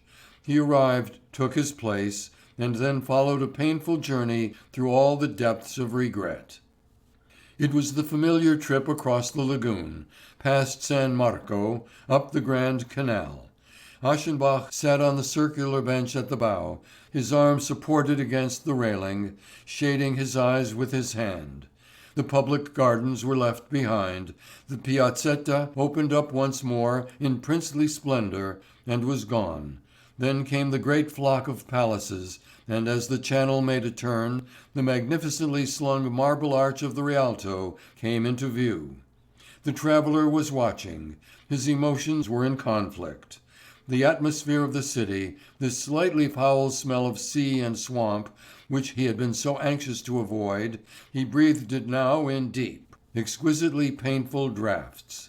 Was it possible that he had not known, had not considered, just how much he was attached to all this? What had been a partial misgiving this morning, a faint doubt as to the advisability of his move, now became a distress, a positive misery, a spiritual hunger, and so bitter that it frequently brought tears to his eyes, while he told himself that he could not possibly have foreseen it. Hardest of all to bear, at times completely insufferable, was the thought that he would never see Venice again, that this was a leave-taking for ever. Since he had been shown for the second time that the city affected his health, since he was compelled for the second time to get away in all haste, from now on he would have to consider it a place impossible and forbidden to him, a place which he was not equal to, and which it would be foolish for him to visit again. Yes, he felt that if he left now, he would be shamefaced and defiant enough never to see again the beloved city which had twice caused him a physical breakdown. And of a sudden this struggle between his desires and his physical strength seemed to the aging man so grave and important, his physical defeat seemed so dishonourable, so much a challenge to hold out at any cost, that he could not understand the ready submissiveness of the day before, when he had decided to give in without attempting any serious resistance. Meanwhile the steamboat was nearing the station. Pain and perplexity increased. He became distracted. In his affliction, he felt that it was impossible to leave, and just as impossible to turn back. The conflict was intense as he entered the station. It was very late. There was not a moment to lose if he was to catch the train. He wanted to, and he did not want to. But time was pressing. It drove him on. He hurried to get his ticket, and looked about in the tumult of the hall for the officer on duty here from the hotel. The man appeared and announced that the large trunk had been transferred. Transferred already? Yes, thank you. To Como. To Como? And in the midst of hasty running back and forth, angry questions, and confused answers, it came to light that the trunk had already been sent with other foreign baggage from the express office of the Hotel Excelsior in a completely wrong direction. Aschenbach had difficulty in preserving the expression which was required under these circumstances. He was almost convulsed with an adventurous delight, an unbelievable hilarity. The employee rushed off to see if it were still possible to stop the trunk, and as was to be expected, he returned with nothing accomplished. Aschenbach declared that he did not want to travel without his trunk, but had decided to go back and wait at the beach hotel for its return. Was the company's motorboat still at the station? The man assured him that it was lying at the door. With Italian volubility, he persuaded the clerk at the ticket window to redeem the cancelled ticket. He swore that they would act speedily, that no time or money would be spared in recovering the trunk promptly, and so the strange thing happened that, 20 minutes after his arrival at the station, the traveller found himself again on the Grand Canal, returning to the Lido. Here was an adventure, wonderful, abashing, and comically dreamlike beyond belief. Places which he had just bid farewell to forever in the most abject misery, yet he had been turned and driven back by fate, and was seeing them again in the same hour. The spray from the bow, washing between gondolas and steamers with an absurd agility, shot the speedy little craft ahead to its goal, while the one passenger was hiding the nervousness and ebullience of a truant boy under the mask of resigned anger. From time to time he shook with laughter at this mishap which, as he told himself, could not have turned out better for a child of destiny. There were explanations to be given, expressions of astonishment to be faced, and then, he told himself, everything would be all right. Then a misfortune would be avoided, a grave error rectified, and all that he had thought he was leaving behind him would be open to him again, there at his disposal. And to cap it all, was the rapidity of the ride deceiving him, or was the wind really coming from the sea? The waves beat against the walls of the narrow canal which runs through the island to the Hotel Excelsior. An automobile omnibus was awaiting his return there, and took him above the rippling sea straight to the beach hotel. The little manager with a moustache and long-tailed frock coat came down the stairs to meet him. He ingratiatingly regretted the episode, spoke of it as highly painful to him and the establishment, but firmly approved of Aschenbach's decision to wait here for the baggage. Of course his room had been given up, but there was another one just as good, which he could occupy immediately. Pas de chance, monsieur. The Swiss elevator boy smiled as they were ascending.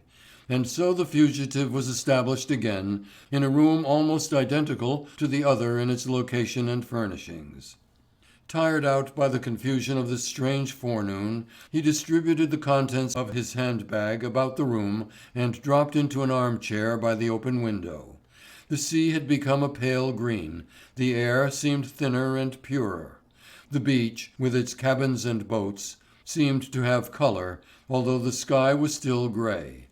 Aschenbach looked out, his hands folded in his lap. He was content to be back, but shook his head disapprovingly at his irresolution, his failure to know his own mind. He sat here for the better part of an hour, resting and dreaming vaguely. About noon he saw Tadzio in a striped linen suit with a red tie, coming back from the sea across the private beach along the boardwalk to the hotel. Aschenbach recognized him from this altitude before he had actually set eyes on him. He was about to think such words as, "Well, Tadzio, there you are again," But at the same moment he felt this careless greeting go dumb before the truth in his heart.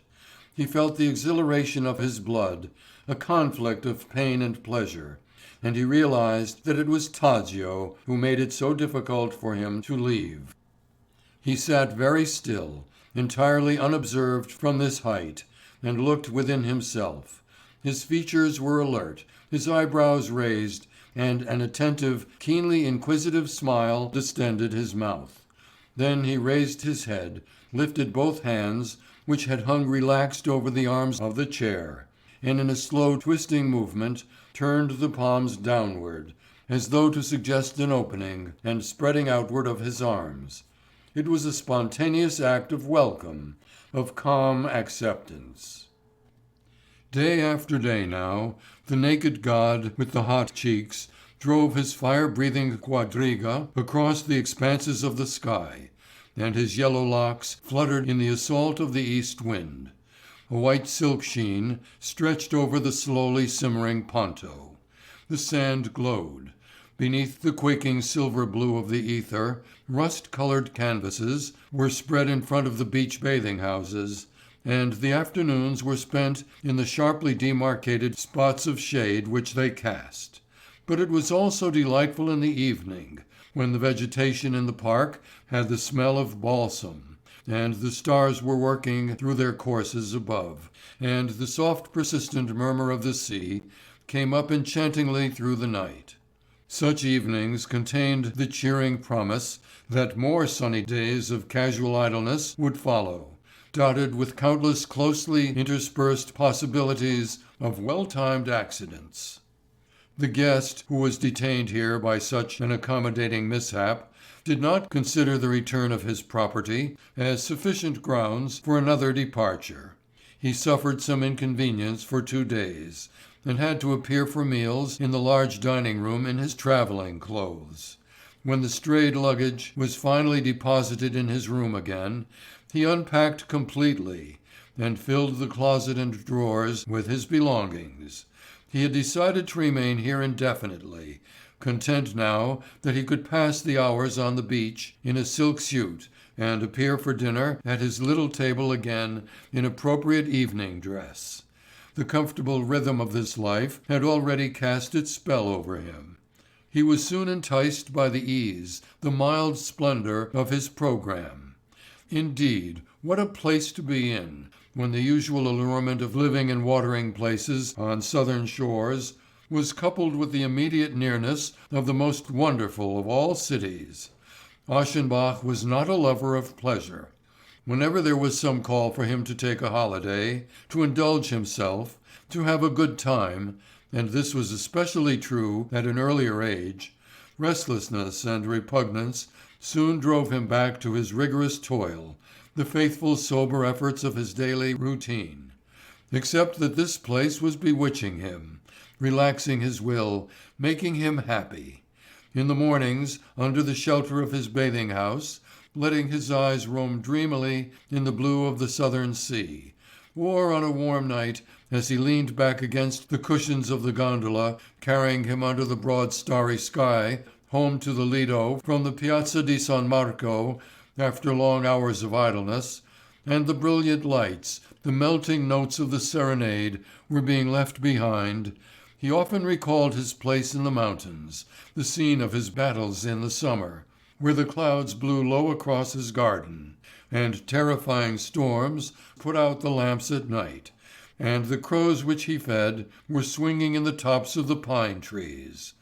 Then everything seemed just right to him, as though he were lifted into the Elysian fields, on the borders of the earth, where man enjoys the easiest life, where there is no snow or winter, no storms and pouring rains, but where Oceanus continually sends forth gentle cooling breezes, and the days pass in a blessed inactivity without work, devoted wholly to the sun and to the feast days of the sun.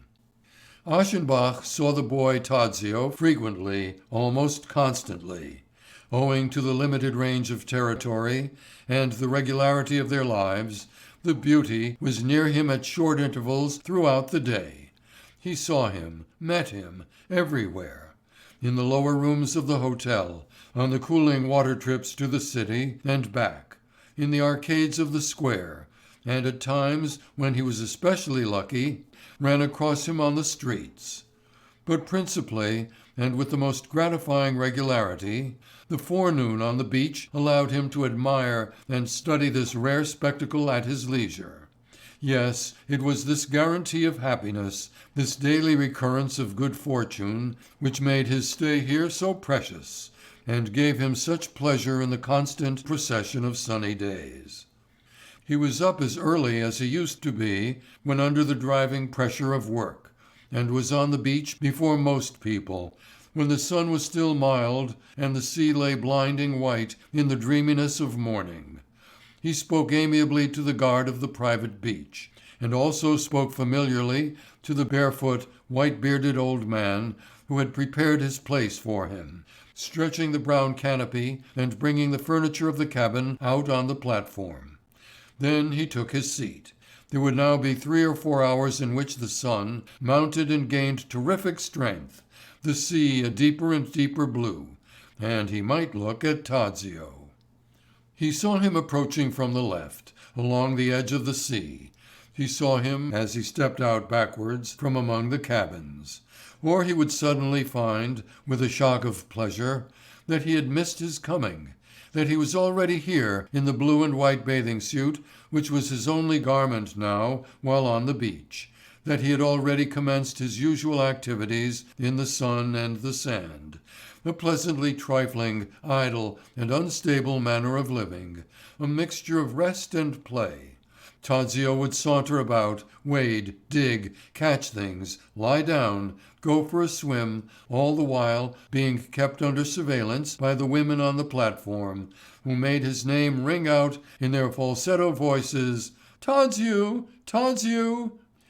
Then he would come running to them with a look of eagerness to tell them what he had seen, what he had experienced, or to show them what he had found or caught, mussels, seahorses, jellyfish, and crabs that ran sideways.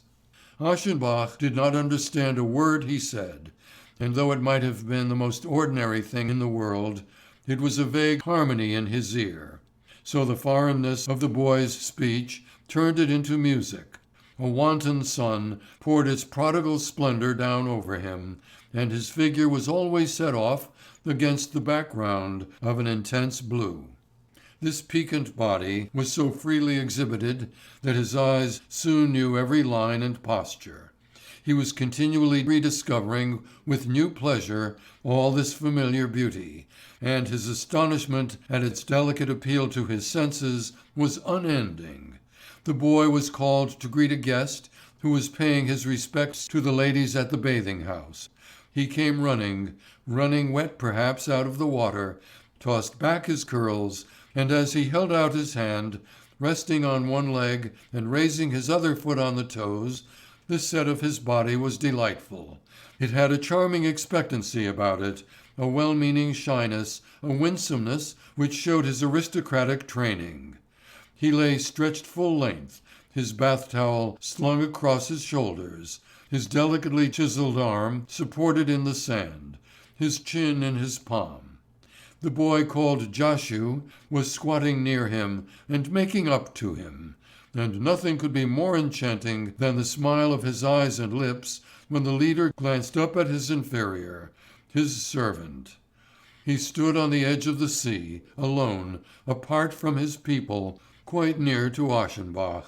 Erect, his hands locked across the back of his neck, he swayed slowly on the balls of his feet, looked dreamily into the blueness of sea and sky, while tiny waves rolled up and bathed his feet. His honey-colored hair clung in rings about his neck and temples. The sun made the down on his back glitter. The fine etching of the ribs, the symmetry of the chest, were emphasized by the tightness of the suit across the buttocks. His armpits were still as smooth as those of a statue. The hollows of his knees glistened, and their bluish veins made his body seem built of some clearer stuff. What rigor, what precision of thought, were expressed in this erect, youthfully perfect body. Yet the pure and strenuous will which, darkly at work, could bring such godlike sculpture to the light, was not he, the artist, familiar with this? Did it not operate in him too, when he, under the press of frugal passions, would free from the marble mass of speech some slender form which he had seen in the mind and which he put before his fellows as a statue and a mirror of intellectual beauty? Statue and mirror.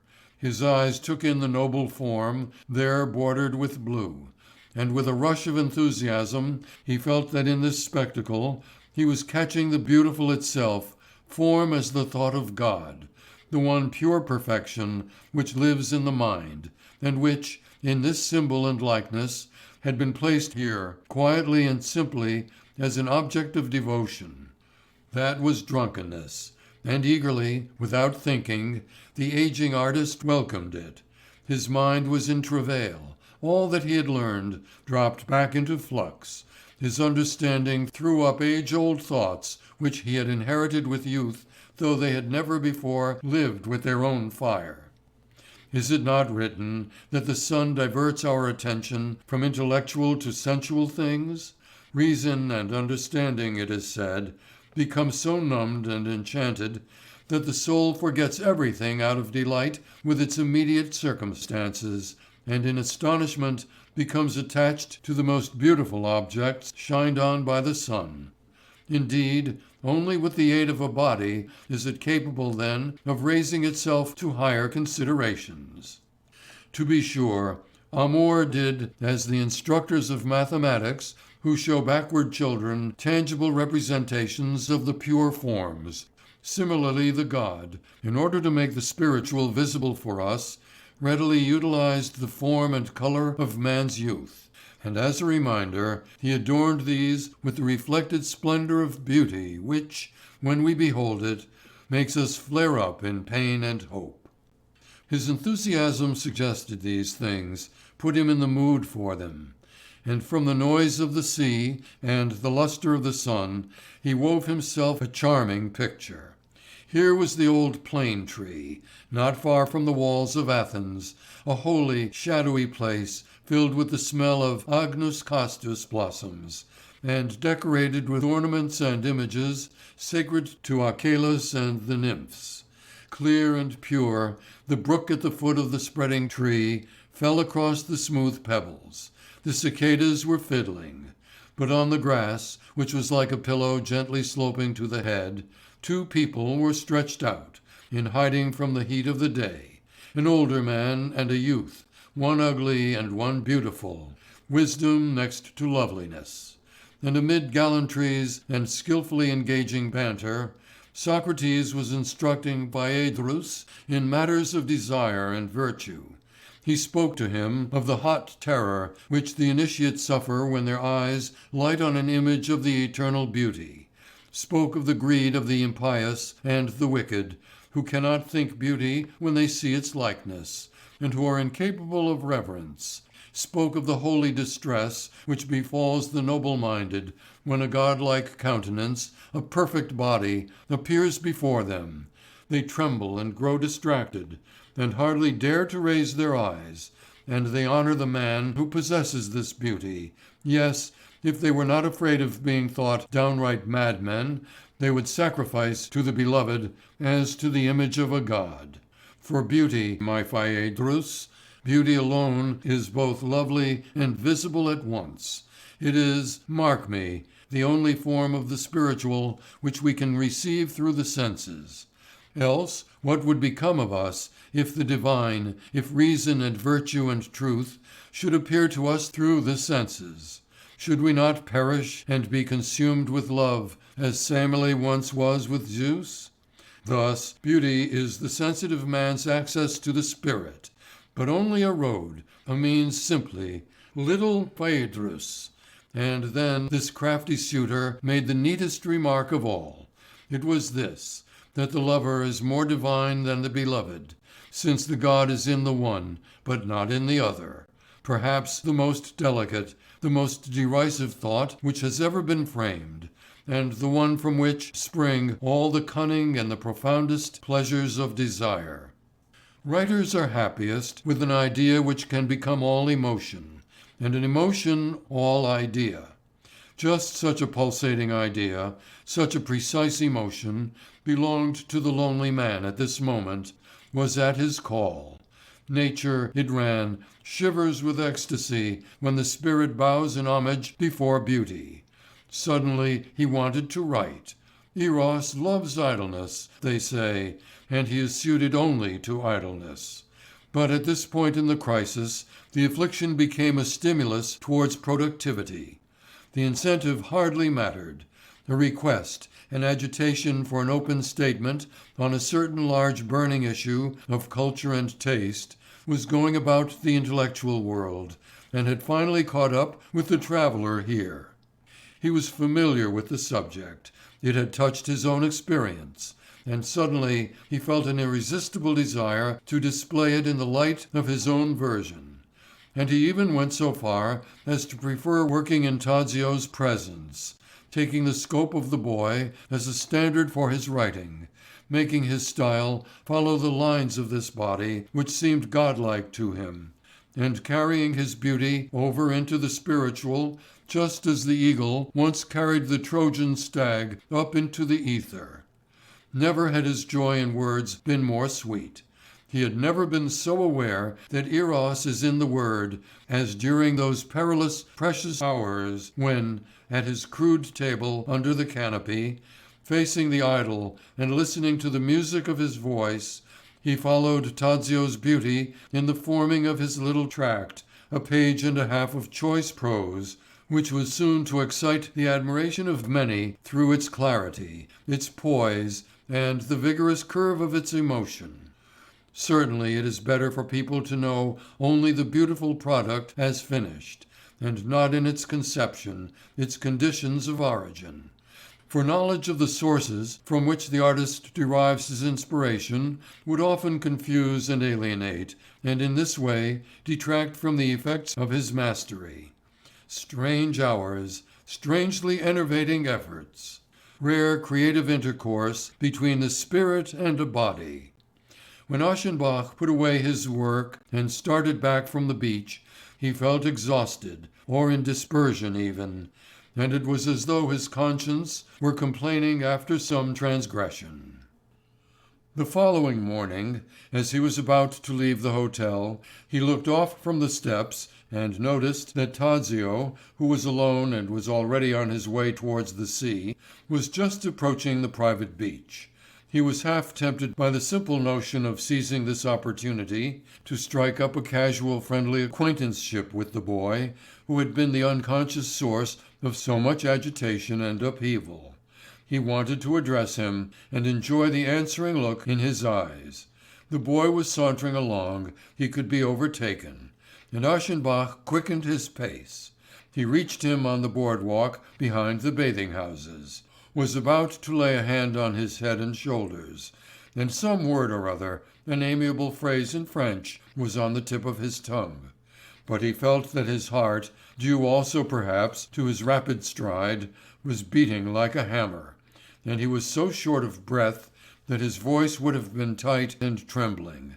He hesitated, he tried to get himself under control. Suddenly he became afraid that he had been walking too long so close behind the boy.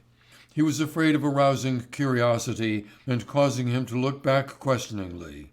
He made one more spurt, failed, surrendered, and passed with bowed head. Too late, he thought immediately, too late. Yet was it too late? This step, which he had just been on the verge of taking, would very possibly have put things on a sound, free and easy basis, and would have restored him to wholesome soberness. But the fact was that Aschenbach did not want soberness. His intoxication was too precious. Who can explain the stamp and the nature of the artist? Who can understand this deep, instinctive welding of discipline and license? For to be unable to want wholesome soberness is license. Aschenbach was no longer given to self-criticism. His tastes, the mental caliber of his years, his self-respect, ripeness, and belated simplicity made him unwilling to dismember his motives and to debate whether his impulses were the result of conscientiousness or of dissolution and weakness. He was embarrassed, as he feared that someone or other, if only the guard on the beach, must have observed his pursuit and defeat. He was very much afraid of the ridiculous. Further, he joked with himself about his comically pious distress. Downed, he thought, downed like a rooster, with his wings hanging miserably in the battle. It really is a God who can, at one sight of his loveliness, break our courage this way and force down our pride so thoroughly. He toyed and skirmished with his emotions, and was far too haughty to be afraid of them. He had already ceased thinking about the time when the vacation period, which he had fixed for himself, would expire. The thought of going home never even suggested itself. He had sent for an ample supply of money. His only concern was with the possible departure of the Polish family. By a casual questioning of the hotel barber, he had contrived to learn that these people had come here only a short time before his own arrival. The sun browned his face and hands. The invigorating salt breezes made him feel fresher. Once he had been in the habit of expending on his work every bit of nourishment which food, sleep, or nature could provide him. And similarly, now he was generous and uneconomical, letting pass off as elation and emotion all the daily strengthening derived from sun, idleness, and sea air. His sleep was fitful. The preciously uniform days were separated by short nights of happy unrest. He did retire early, for at 9 o'clock, when Tadzio had disappeared from the scene, the day seemed over. But at the first grey of dawn he was awakened by a gently insistent shock. He suddenly remembered his adventure. He could no longer remain in bed. He arose and, clad lightly against the chill of morning, he sat down by the open window to await the rising of the sun. Revived by his sleep, he watched this miraculous event with reverence. Sky, earth, and sea still lay in glassy, ghost-like twilight. A dying star still floated in the emptiness of space. But a breeze started up, a winged message from habitations beyond reach, telling that Eros was rising beside her husband. And that first sweet reddening in the farthest stretches of sky and sea took place by which the sentiency of creation is announced. The goddess was approaching, the seductress of youth who stole Cleitus and Cephalus, and, despite the envy of all the Olympians, enjoyed the love of handsome Orion. A strewing of roses began there on the edge of the world, an unutterably pure glowing and blooming. Childish clouds, lighted and shined through, floated like busy little cupids in the rosy bluish mist. Purple fell upon the sea, which seemed to be simmering and washing the colour towards him. Golden spears shot up into the sky from behind. The splendour caught fire. Silently, and with godlike power, an intense flame of licking tongues broke out, and with rattling hoofs the brothers' sacred chargers mounted the horizon. Lighted by the god's brilliance, he sat there, keeping watch alone. He closed his eyes, letting this glory play against the lids. Past emotions, precious early afflictions and yearnings, which had been stifled by his rigorous program of living, were now returning in such strange new forms. With an embarrassed, astonished smile, he recognized them. He was thinking, dreaming. Slowly his lips formed a name, and still smiling, with his face turned upwards, hands folded in his lap, he fell asleep again in his chair. But the day, which began with such fiery solemnity, underwent a strange mythical transformation. Where did the breeze originate, which suddenly began playing so gently and insinuatingly, like some whispered suggestion about his ears and temples? Little white choppy clouds stood in the sky in scattered clumps, like the pasturing herds of the gods. A stronger wind arose, and the steeds of Poseidon came prancing up, and along with them the steers which belonged to the blue-locked god, bellowing and lowering their horns as they ran. Yet among the detritus of the more distant beach waves were hopping forward like agile goats. He was caught in the enchantment of a sacredly distorted world full of panic life, and he dreamed delicate legends. Often, when the sun was sinking behind Venice, he would sit on a bench in the park observing Tadzio, who was dressed in a white suit with a coloured sash and was playing ball on the smooth gravel, and it was Hyacinth that he seemed to be watching. Hyacinth, who was to die because two gods loved him. Yes, he felt Zephyr's aching jealousy of the rival who forgot the oracle, the bow, and the lyre, in order to play forever with this beauty. He saw the discus, guided by a pitiless envy, strike the lovely head. He too, growing pale, caught the drooping body, and the flower, sprung from this sweet blood, bore the inscription of his unending grief. Nothing is more unusual and strained than the relationship between people who know each other only with their eyes, who meet daily, even hourly, and yet are compelled, by force of custom or their own caprices, to say no word or make no move of acknowledgment, but to maintain the appearance of an aloof unconcern.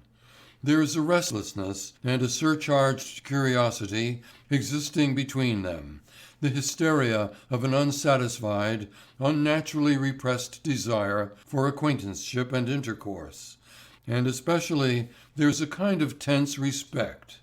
For one person loves and honors another so long as he cannot judge him, and desire is an evidence of incomplete knowledge. Some kind of familiarity had necessarily to form itself between Aschenbach and young Tadzio, and it gave the elderly man keen pleasure to see that his sympathies and interests were not left completely unanswered. For example, when the boy appeared on the beach in the morning and was going towards his family's bathing house, what had induced him never to use the boardwalk on the far side of it any more, but to stroll along the front path, through the sand, past Aschenbach's habitual place, and often unnecessarily close to him, almost touching his table, or his chair even? Did the attraction, the fascination of an overpowering emotion, have such an effect upon the frail, unthinking object of it? Aschenbach watched daily for Tadzio to approach, and sometimes he acted as though he were occupied when this event was taking place, and he let the boy pass unobserved. But at other times he would look up, and their glances met. They were both in deep earnest when this occurred. Nothing in the elderly man's cultivated and dignified expression betrayed any inner movement. But there was a searching look in Tadzio's eyes, a thoughtful questioning. He began to falter, looked down, then looked up again charmingly, and when he had passed, something in his bearing seemed to indicate that it was only his breeding which kept him from turning around. Once, however, one evening, things turned out differently. The Polish children and their governess had been missing at dinner in the large hall. Aschenbach had noted this uneasily. After the meal, disturbed by their absence, Aschenbach was walking in evening dress and straw hat in front of the hotel at the foot of the terrace, when suddenly he saw the nun-like sisters appear in the light of the arc lamp, accompanied by their governess with Tadzio a few steps behind. Evidently they were coming from the steamer pier after having dined, for some reason, in the city. It must have been cool on the water. Tadzio was wearing a dark blue sailor overcoat with gold buttons, and on his head he had a cap to match. The sun and sea air had not browned him. His skin still had the same yellow marble colour as at first. It even seemed paler today than usual, whether from the coolness or from the blanching moonlight of the lamps. His regular eyebrows showed up more sharply. The darkness of his eyes were deeper. It is hard to say how beautiful he was, and Aschenbach was distressed, as he had often been before, by the thought that words can only evaluate sensuous beauty, but not re-give it. He had not been prepared for this rich spectacle. It came unhoped for. He had no time to entrench himself behind an expression of repose and dignity.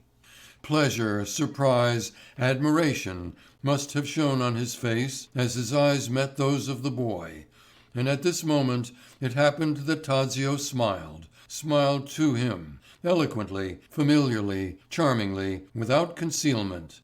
And during the smile his lips slowly opened.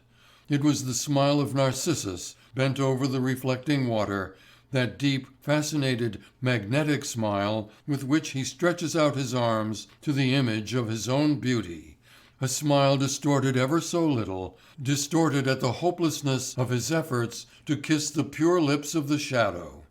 It was coquettish, inquisitive, and slightly tortured. It was infatuated and infatuating. He had received this smile, and he hurried away as though he carried a fatal gift. He was so broken up that he was compelled to escape the light of the terrace and the front garden. He hastily hunted out the darkness of the park in the rear. Strangely indignant and tender admonitions wrung themselves out of him. "You dare not smile like that. Listen, no one dare smile like that to another." He threw himself down on a bench. In a frenzy he breathed the night smell of the vegetation, and leaning back, his arms loose, overwhelmed, with frequent chills running through him, he whispered the fixed formula of desire, impossible in this case, absurd, abject, ridiculous, and yet holy, even in this case venerable: "I love you." During his 4th week at the Lido, Gustav von Aschenbach made several sinister observations touching on the world about him. First, it seemed to him that as the season progressed the number of guests at the hotel was diminishing rather than increasing, and German especially seemed to be dropping away, so that finally he heard nothing but foreign sounds at table and on the beach. Then one day in conversation with the barber, whom he visited often, he caught a word which startled him. The man had mentioned a German family that left soon after their arrival. He added glibly and flatteringly, "But you are staying, sir. You have no fear of the plague." Aschenbach looked at him. "The plague?" he repeated. The gossiper was silent, made out as though busy with other things, ignored the question. When it was put more insistently, he declared that he knew nothing, and with embarrassing volubility he tried to change the subject. That was about noon. In the afternoon there was a calm, and Aschenbach rode to Venice under an intense sun. For he was driven by a mania to follow the Polish children whom he had seen with their governess taking the road to the steamer pier. He did not find the idol at San Marco, but while sitting over his tea at his little round iron table on the shady side of the square, he suddenly detected a peculiar odour in the air, which, it seemed to him now, he had noticed for days without being consciously aware of it. The smell was sweetish and drug-like, suggesting sickness and wounds and a suspicious cleanliness. He tested and examined it thoughtfully, finished his luncheon, and left the square on the side opposite the church. The smell was stronger where the street narrowed. On the corners printed posters were hung, giving municipal warnings against certain diseases of the gastric system liable to occur at this season, against the eating of oysters and clams, and also against the water of the canals. The euphemistic nature of the announcement was palpable. Groups of people had collected in silence on the bridges and squares, and the foreigner stood among them, scenting and investigating. At a little shop he inquired about the fatal smell, asking the proprietor, who was leaning against his door surrounded by coral chains and imitation amethyst jewellery. The man measured him with heavy eyes and brightened up hastily. "A matter of precaution, sir," he answered with a gesture, "a regulation of the police which must be taken for what it is worth. This weather is oppressive, the sirocco is not good for the health. In short, you understand, an exaggerated prudence perhaps." Aschenbach thanked him and went on. Also on the steamer back to the Lido, he caught the smell of the disinfectant. Returning to the hotel, he went immediately to the periodical stand in the lobby and ran through the papers. He found nothing in the foreign language press. The domestic press spoke of rumours, produced hazy statistics, repeated official denials, and questioned their truthfulness. This explained the departure of the German and Austrian guests. Obviously, the subjects of the other nations knew nothing, suspected nothing, were not yet uneasy. To keep it quiet, Aschenbach thought angrily, as he threw the papers back on the table. To keep that quiet. But at the same moment he was filled with satisfaction over the adventure that was to befall the world about him. For passion, like crime, is not suited to the secure daily rounds of order and well-being, and every slackening in the bourgeois structure, every disorder and affliction of the world, must be held welcome, since they bring with them a vague promise of advantage. So Aschenbach felt a dark contentment with what was taking place, under cover of the authorities, in the dirty alleys of Venice. This wicked secret of the city was welded with his own secret, and he too was involved in keeping it hidden. For in his infatuation he cared about nothing but the possibility of Tadzio's leaving, and he realized with something like terror that he would not know how to go on living if this occurred. Lately he had not been relying simply on good luck and the daily routine for his chances to be near the boy and look at him. He pursued him, stalked him. On Sundays, for instance, the Poles never appeared on the beach. He guessed that they must be attending Mass at San Marco. He hurried there, and stepping from the heat of the square into the golden twilight of the church, he found the boy he was hunting, bowed over a prie-dieu, praying. Then he stood in the background, on the cracked mosaic floor, with people on all sides kneeling, murmuring, and making the sign of the cross. And the compact grandeur of this oriental temple weighed heavily on his senses. In front, the richly ornamented priest was conducting the office, moving about and singing, incense pouring forth, clouding the weak little flame of the candle on the altar. And with the sweet, stuffy, sacrificial odour, another seemed to commingle faintly, the smell of the infested city. But through the smoke and the sparkle, Aschenbach saw how the boy there in front turned his head, hunted him out, and looked at him.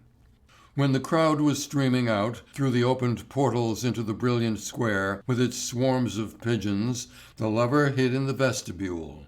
He kept traitor cover, he lay in wait. He saw the Poles quit the church, saw how the children took ceremonious leave of their mother, and how she turned toward the piazzetta on her way home.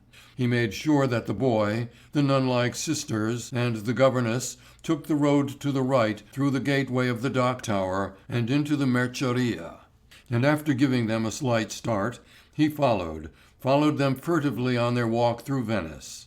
He had to stand still when they stopped, had to take flight in shops and courts to let them pass when they looked back. He lost them.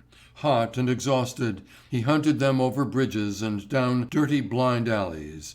And he underwent minutes of deadly agony when suddenly he saw them coming towards him in a narrow passage where escape was impossible. Yet it could not be said that he suffered. He was drunk, and his steps followed the promptings of the demon who delights in treading human reason and dignity under foot. In one place, Tadzio and his companions took a gondola, and shortly after they had pushed off from the shore, Aschenbach, who had hidden behind some structure, a well, while they were climbing in, now did the same. He spoke in a hurried undertone as he directed the rower, with the promise of a generous tip, to follow unnoticed and at a distance that gondola which was just rounding the corner. And he thrilled when the man, with the roguish willingness of an accomplice, assured him in the same tone that his wishes would be carried out faithfully. Leaning back against the soft black cushions, he rocked and glided toward the other black-beaked craft where his passion was drawing him. At times it escaped, then he felt worried and uneasy. But his pilot, as though skilled in such commissions, was always able through sly manoeuvres, speedy diagonals and short cuts, to bring the quest into view again. The air was quiet and smelly. The sun burned down strong through the slate-coloured mist. Water slapped against the wood and stone. The call of the gondolier, half warning, half greeting, was answered with a strange obedience far away in the silence of the labyrinth. White and purple umbels, with the scent of almonds, hung down from little elevated gardens over crumbling walls. Arabian window casings were outlined through the murkiness. The marble steps of a church descended into the water. A beggar squatted there, protesting his misery, holding out his hat, and showing the whites of his eyes as though he were blind. An antiquarian in front of his den fawned on the passer-by and invited him to stop in the hopes of swindling him. That was Venice, the flatteringly and suspiciously beautiful, this city half legend, half snare for strangers. In its foul air, art once flourished gluttonously, and had suggested to its musicians suggestive notes which cradle and lull. The adventurer felt as though his eyes were taking him in this same luxury, as though his ears were being won by just such melodies. He recalled, too, that the city was diseased and was concealing through this greed, and he peered more eagerly after the retreating gondola. Thus, in his infatuation, he wanted simply to pursue uninterrupted the object that aroused him, to dream of it when it was not there, and, after the fashion of lovers, to speak softly to its mere outline. Loneliness, strangeness, and the joy of a deep belated intoxication encouraged him and prompted him to accept even the remotest things without reserve or shame, with the result that as he returned late in the evening from Venice, he stopped on the second floor of the hotel before the door of the boys' room, laid his head in utter drunkenness against the hinge of the door, and for a long time could not drag himself away, despite the danger of being caught and embarrassed in such a mad situation. Yet there were still moments of relief when he came partly to his senses. Where to? He would think, alarmed. Where to?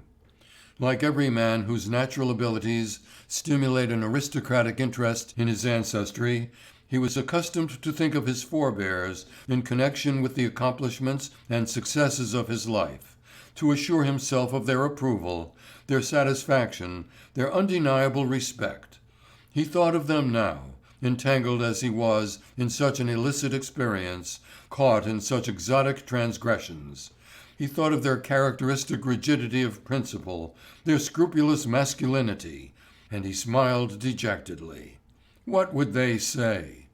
But then, what would they have said to his whole life, which was almost degenerate in its departure from theirs, this life under the bane of art, a life against which he himself had once issued such youthful mockeries out of loyalty to his fathers, but which at bottom had been so much like theirs. He too had served. He too had been a soldier and a warrior like many of them, for art was a war, a destructive battle, and one was not equal to it for long these days. A life of self-conquest and of in-spite-offs, a rigid, sober, and unyielding life which he had formed into the symbol of a delicate and timely heroism. He might well call it masculine or brave, and it almost seemed as though the eros mastering him were somehow peculiarly adapted and inclined to such a life. Had not this eros stood in high repute among the bravest of peoples? Was it not true that precisely through bravery he had flourished in their cities? Numerous war heroes of antiquity had willingly borne his yoke, for nothing was deemed a disgrace which the god imposed, and acts which would have been rebuked as the sign of cowardice if they had been done for other purposes, prostrations, oaths, entreaties, abjectness, such things did not bring shame upon the lover, but rather he reaped praise for them.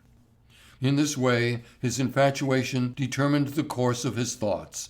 In this way he tried to uphold himself, to preserve his respect.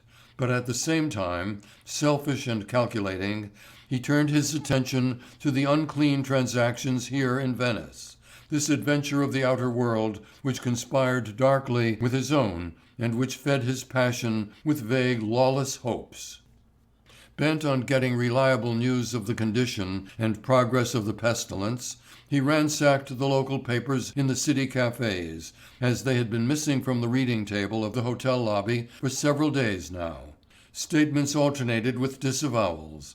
The number of the sick and dead was supposed to reach 20, 40, or even 100 and more, and immediately afterwards every instance of the plague would be either flatly denied or attributed to completely isolated cases which had crept in from the outside. There were scattered admonitions, protests against the dangerous conduct of foreign authorities. Certainty was impossible. Nevertheless, the lone man felt especially entitled to participate in the secret, and although he was excluded, he derived a grotesque satisfaction from putting embarrassing questions to those who did know, and as they were pledged to silence, forcing them into deliberate lies.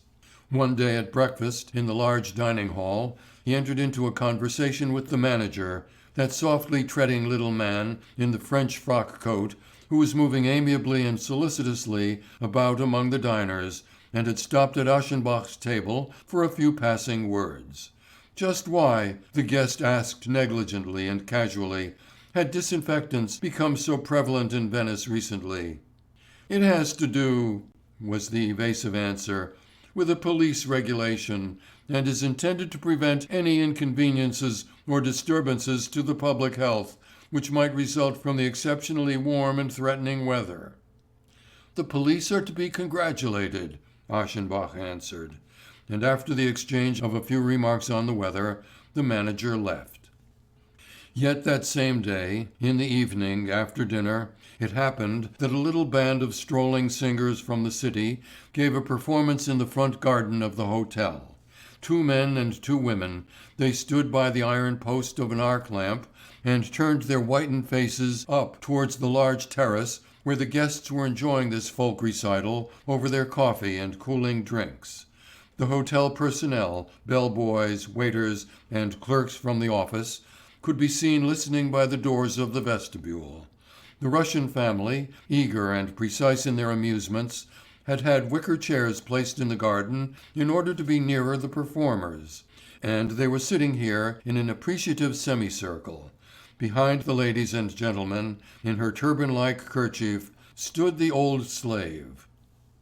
Mandolin, guitar, harmonica, and a squeaky violin were responding to the touch of the virtuoso beggars. Instrumental numbers alternated with songs, as when the younger of the women, with a sharp, trembling voice, joined with the sweetly falsetto tenor in a languishing love duet. But the real talent and leader of the group was undoubtedly the other of the 2 men, the one with the guitar. He was a kind of buffo baritone, with not much of a voice, although he did have a gift for pantomime and a remarkable comic energy. Often, with his large instrument under his arm, he would leave the rest of the group and, still acting, would intrude on the platform, where his antics were rewarded with encouraging laughter. Especially the Russians in their seats down front seemed to be enchanted with so much southern mobility, and their applause incited him to let himself out more and more boldly and assertively. Aschenbach sat on the balustrade, cooling his lips now and then with a mixture of pomegranate juice and soda which glowed ruby red in his glass in front of him. His nerves took in the miserable notes, the vulgar crooning melodies, for passion lames the sense of discrimination, and surrenders in all seriousness to appeals which, in sober moments, are either humorously allowed for or rejected with annoyance. At the clown's antics, his features bad, twisted into a set, painful smile. He sat there relaxed, although inwardly he was intensely awake, for 6 paces from him Tadzio was leaning against the stone handrail. In the white-belted coat which he often wore at meal-times, he was standing in a position of spontaneous and inborn gracefulness, his left forearm on the railing, feet crossed, the right hand on a supporting hip, and he looked down at the street singers with an expression which was hardly a smile, but only an aloof curiosity, a polite amiability. Often he would stand erect and, expanding his chest, would draw the white smock down under his leather belt with a beautiful gesture.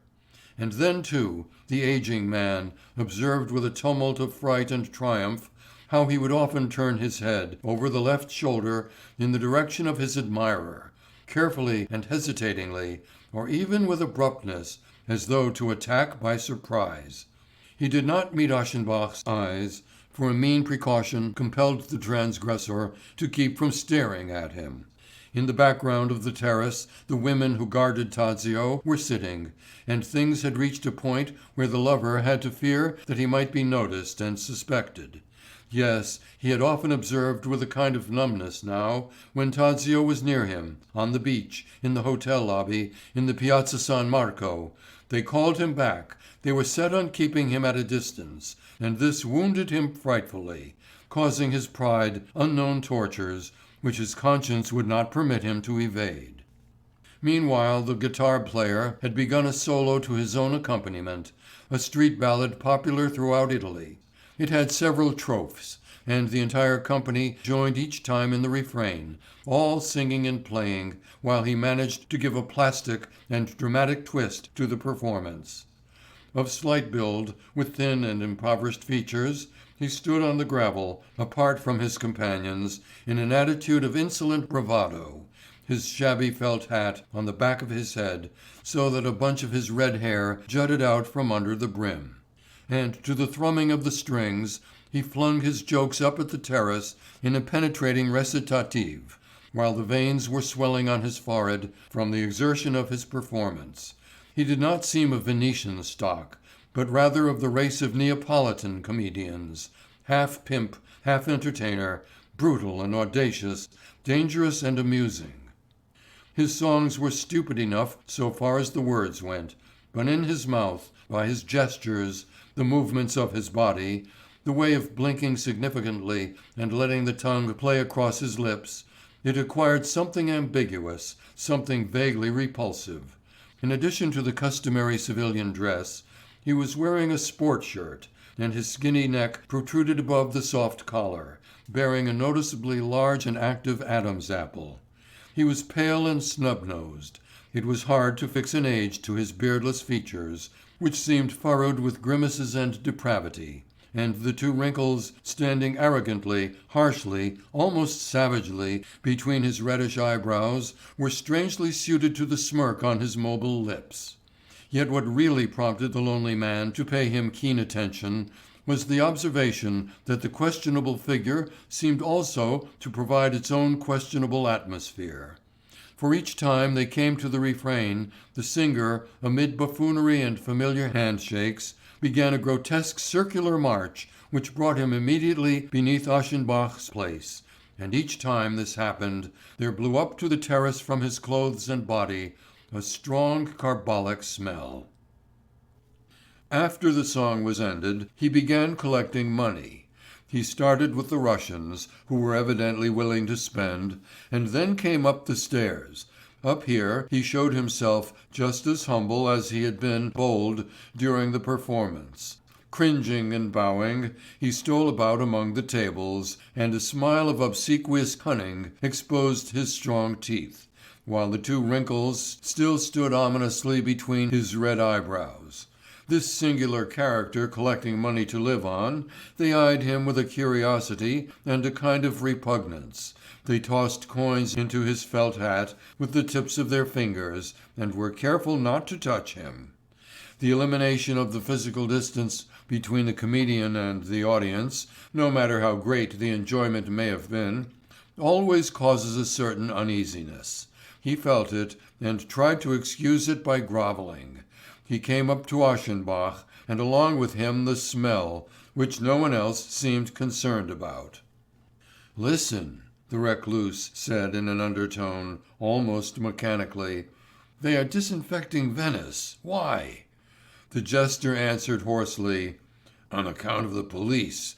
That is a precaution, sir, with such heat, and the sirocco. The sirocco is oppressive. It is not good for the health." He spoke as though astonished that anyone could ask such things, and demonstrated with his open hand how oppressive the sirocco was. "Then there is no plague in Venice?" Aschenbach asked quietly between his teeth. The clown's muscular features fell into a grimace of comical embarrassment. "A plague? What kind of plague? Perhaps our police are a plague? You like to joke. A plague, of all things! A precautionary measure, you understand. A police regulation against the effects of the oppressive weather." He gesticulated. "Very well," Aschenbach said several times, curtly and quietly, and he quickly dropped an unduly large coin into the hat. Then with his eyes he signalled the man to leave. He obeyed, smirking and bowing.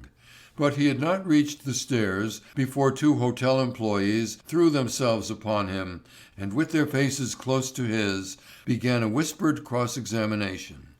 He shrugged his shoulders. He gave assurances. He swore that he had kept quiet. That was evident. He was released, and he returned to the garden. Then, after a short conference with his companions, he stepped out once more for a final song of thanks and leave-taking. It was a rousing song, which the recluse never recalled having heard before. A big number, in incomprehensible dialect, with a laugh refrain in which the troupe joined regularly at the tops of their voices. At this point, both the words and the accompaniment of the instruments stopped, with nothing left but a laugh, which was somehow arranged rhythmically, although very naturally done, and the soloist especially showed great talent in giving it a most deceptive vitality. At the renewal of his professional distance from the audience, he had recovered all his boldness again, and the artificial laugh that he directed up towards the terrace was derisive. Even before the end of the articulate portion of the strophe, he seemed to struggle against an irresistible tickling. He gulped, his voice trembled, he pressed his hand over his mouth, he contorted his shoulders, and at the proper moment the ungovernable laugh broke out of him, burst into such real cackles that it was infectious, and communicated itself to the audience, so that on the terrace also an unfounded hilarity, living off itself alone, started up. But this seemed to double the singer's exuberance. He bent his knees, he slapped his thighs, he nearly split himself. He no longer laughed, he shrieked. He pointed up with his finger as though nothing were more comic than the laughing guests there, and finally everyone in the garden and on the veranda was laughing, even to the waiters, bell-boys, and house servants in the doorways. Aschenbach was no longer resting in his chair. He sat upright, as if attempting to defend himself or to escape.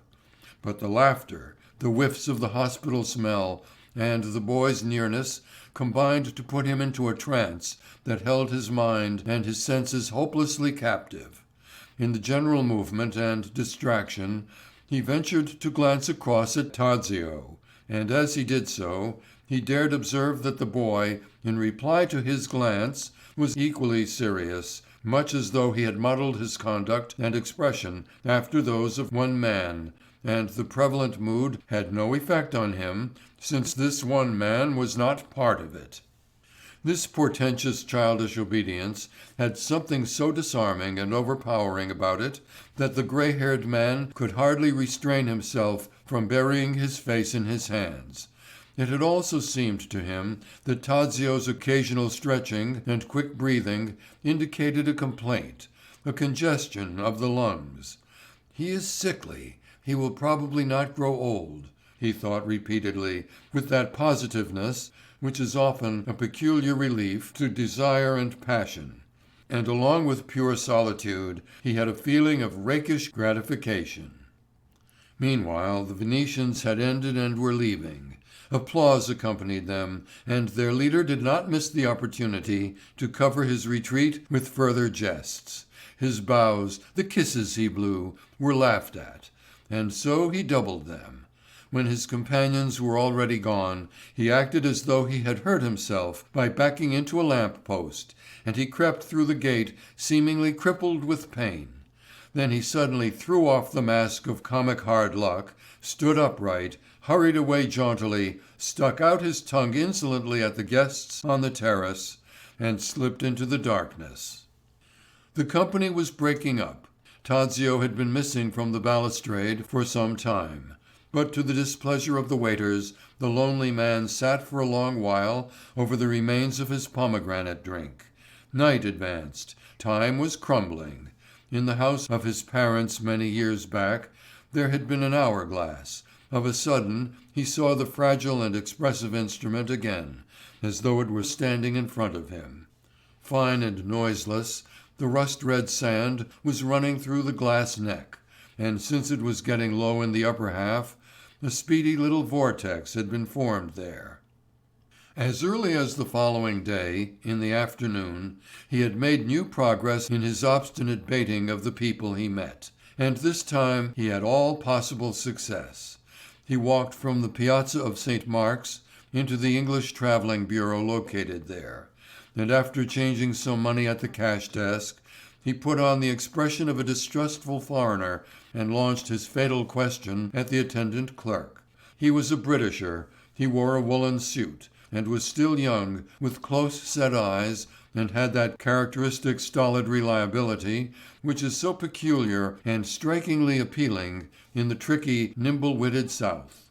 He began, "No reason for alarm, sir. A regulation without any serious significance. Such measures are often taken to anticipate the unhealthy effects of the heat and the sirocco." But as he raised his blue eyes, he met the stare of the foreigner, a tired and somewhat unhappy stare focused on his lips with a touch of scorn. Then the Englishman blushed. "At least," he continued in an emotional undertone, "that is the official explanation which people are content to accept. I will admit there is something more behind it." And then in his frank and leisurely manner he told the truth. For several years now, Indian cholera had shown a heightened tendency to spread and migrate. Hatched in the warm swamps of the Ganges delta, rising with the noxious breath of that luxuriant, unfit primitive world and island wilderness which is shunned by humans, and where the tiger crouches in the bamboo thickets, the plague had raged continuously and with unusual strength in Hindustan, had reached eastwards to China, westwards to Afghanistan and Persia, and following the chief caravan routes had carried its terrors to Astrachan and even to Moscow. But while Europe was trembling lest the spectre continue its advance from there across the country, it had been transported over the sea by Syrian merchantmen, and had turned up almost simultaneously in several Mediterranean ports, had raised its head in Toulon and Malaga, had shown its mask several times in Palermo and Naples, and seemed permanently entrenched through Calabria and Apulia. The north of the peninsula had been spared, yet in the middle of this May, in Venice, the frightful vibrions were found on one and the same day in the blackish wasted bodies of a cabin boy and a woman who sold greengroceries. The cases were kept secret, but within a week there were 10, 20, 30 more, and in various sections. A man from the Austrian provinces, who had made a pleasure trip to Venice for a few days, returned to his hometown and died with unmistakable symptoms, and that is how the first reports of the pestilence in the lagoon city got into the German newspapers. The Venetian authorities answered that the city's health conditions had never been better, and took the most necessary preventive measures. But probably the food supply had been infected. Denied and glossed over, death was eating its way along the narrow streets, and its dissemination was especially favored by the premature summer heat which made the water of the canals lukewarm. Yes, it seemed as though the plague had got renewed strength, as though the tenacity and fruitfulness of its stimuli had doubled. Cases of recovery were rare. Out of 100 attacks, 80 were fatal, and in the most horrible manner. For the plague moved with utter savagery, and often showed that most dangerous form which is called the drying. Water from the blood vessels collected in pockets, and the blood was unable to carry this off. Within a few hours the victim was parched, his blood became as thick as glue, and he stifled amid cramps and hoarse groans. Lucky for him if, as sometimes happened, the attack took the form of a light discomfiture followed by a profound coma from which he seldom or never awakened. At the beginning of June, the pest house of the Ospedale Civico had quietly filled. There was not much room left in the two orphan asylums, and a frightfully active commerce was kept up between the wharf of the Fondamenta Nuove and Saint Michel, the burial island. But there was the fear of a general drop in prosperity. The recently opened art exhibit in the public gardens was to be considered, along with the heavy losses which, in case of panic or unfavorable rumors, would threaten business, the hotels, the entire elaborate system for exploiting foreigners. And as these considerations evidently carried more weight than love of truth or respect for international agreements, the city authorities upheld obstinately their policy of silence and denial. The chief health officer had resigned from his post in indignation and been promptly replaced by a more tractable personality. The people knew this, and the corruption of their superiors, together with the predominating insecurity, the exceptional condition into which the prevalence of death had plunged the city, induced a certain demoralization of the lower classes, encouraging shady and antisocial impulses which manifested themselves in license, profligacy, and a rising crime wave. Contrary to custom, many drunkards were seen in the evenings. It was said that at night nasty mobs made the streets unsafe. Burglaries and even murders became frequent, for it had already been proved on 2 occasions that persons who had presumably fallen victim to the plague had in reality been dispatched by poison by their own relatives. And professional debauchery assumed abnormal and obtrusive proportions such as had never been known here before, and to an extent which is usually found only in southern parts of the country and in the Orient. The Englishman pronounced the final verdict on these facts. "You would do well," he concluded, "to leave today rather than tomorrow. It cannot be much more than a couple of days before a quarantine zone is declared." "Thank you," Aschenbach said, and left the office. The square lay sunless and stifling.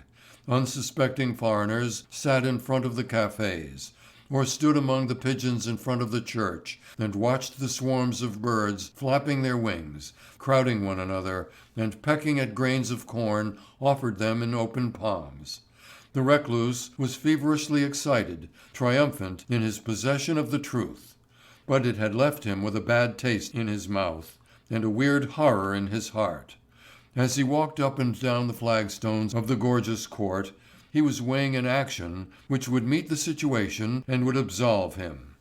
This evening after dinner he could approach the woman with the pearls and make her a speech. He had figured it out word for word. "Permit a foreigner, madam, to give you some useful advice, a warning, which is being withheld from you through self-interest. Leave immediately with Tadzio and your daughters. Venice is full of the plague." Then he could lay a farewell hand on the head of this tool of a mocking divinity, turn away, and flee this morass. But he felt at the same time that he was very far from seriously desiring such a move. He would retract it, would disengage himself from it. But when we are distracted, we loathe most the thought of retracing our steps. He recalled a white building, ornamented with inscriptions, which glistened in the evening, and in whose transparent mysticism his mind's eye had lost itself. And then that strange wanderer's form, which had awakened in the aging man the roving hankerings of youth after the foreign and the remote. And the thought of return, the thought of prudence and soberness, effort, mastery, disgusted him to such an extent that his face was distorted with an expression of physical nausea. "It must be kept silent," he whispered heavily. "I will keep silent." The consciousness of his share in the facts and the guilt intoxicated him, much as a little wine intoxicates a tired brain. The picture of the diseased and neglected city hovering desolately before him aroused vague hopes beyond the bounds of reason, but with an egregious sweetness. What was the scant happiness he had dreamed of a moment ago compared with these expectations? What were art and virtue worth to him over against the advantages of chaos? He kept silent and remained in Venice. This same night he had a frightful dream, if one can designate as a dream a bodily and mental experience which occurred to him in the deepest sleep, completely independent of him, and with a physical realness, although he never saw himself present or moving about among the incidents. But their stage rather was his soul itself, and they broke in from without, trampling down his resistance, a profound and spiritual resistance, by sheer force. And when they had passed through, they left his substance, the culture of his lifetime, crushed and annihilated behind them. It began with anguish and desire, and a frightened curiosity as to what was coming. It was night, and his senses were on the watch. From far off a grumble, an uproar, was approaching, a jumble of noises. Clanking, blaring, and dull thunder, with shrill shouts and a definite whine in a long drawn-out U sound.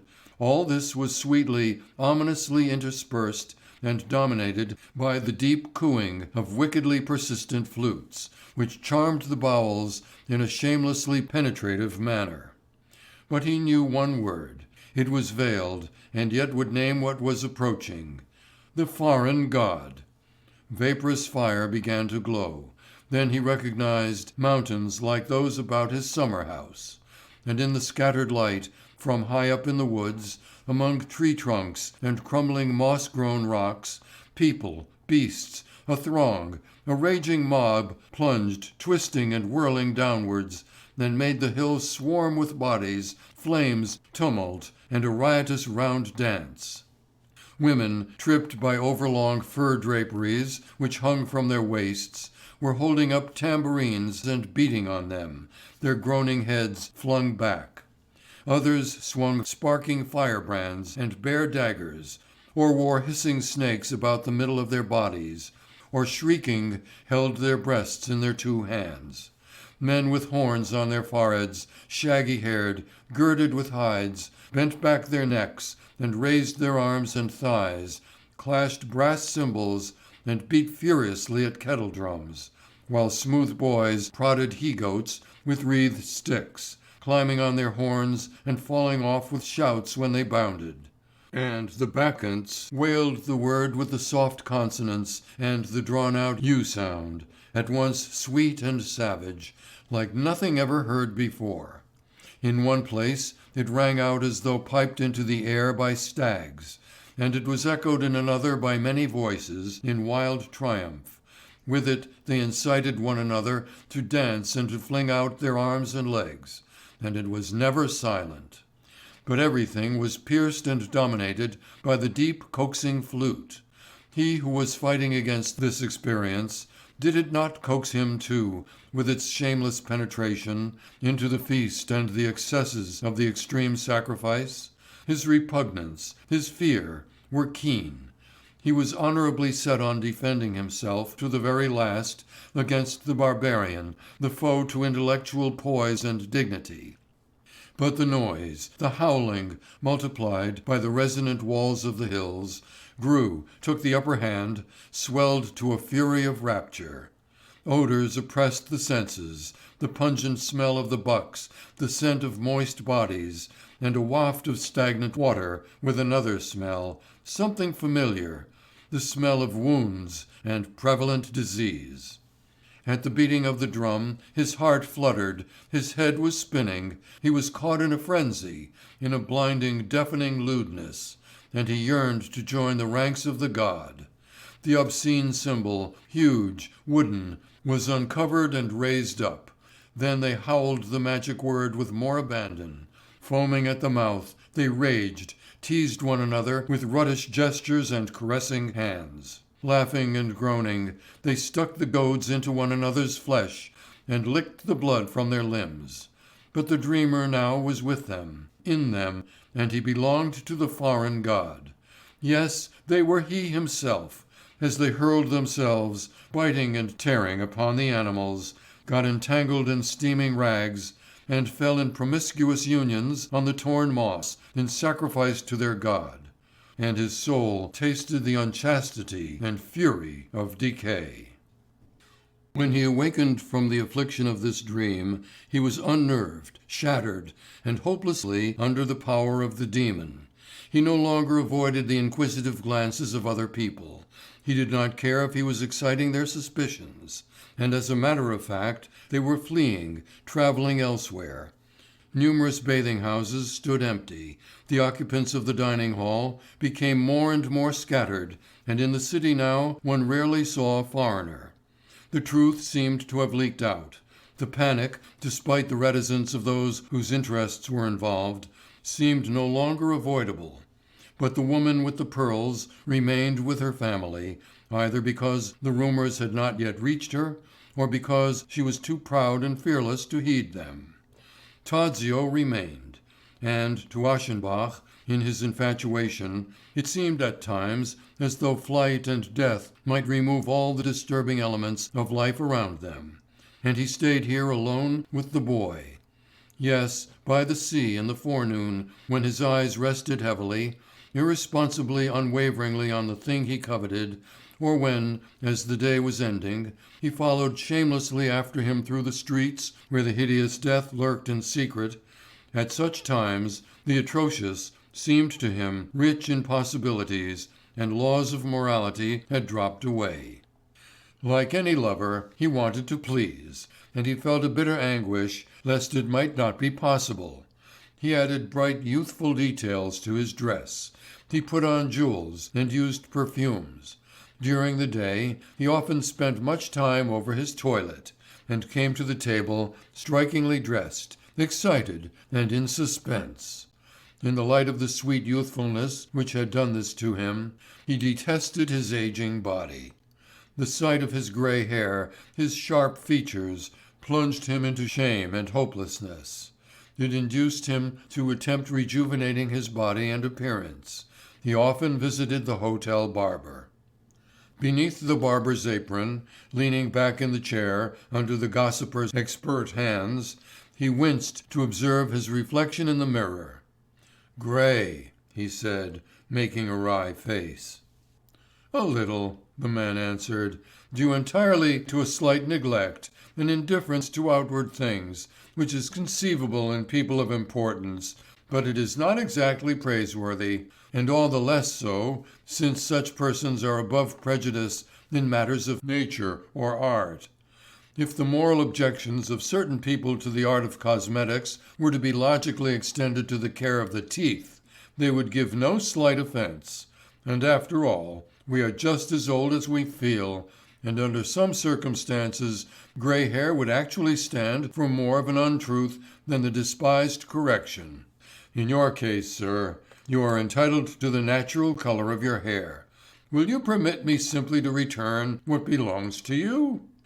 "How is that?" Aschenbach asked. Then the orator washed his client's hair with two kinds of water, one clear and one dark, and it was as black as in youth. Following this, he curled it with irons into soft waves, stepped back, and eyed his work. "All that is left now," he said, "would be to freshen up the skin a little." And like someone who cannot finish, cannot satisfy himself, he passed with quickening energy from one manipulation to another. Aschenbach rested comfortably, incapable of resistance, or rather, his hopes aroused by what was taking place. In the glass he saw his brows arch more evenly and decisively.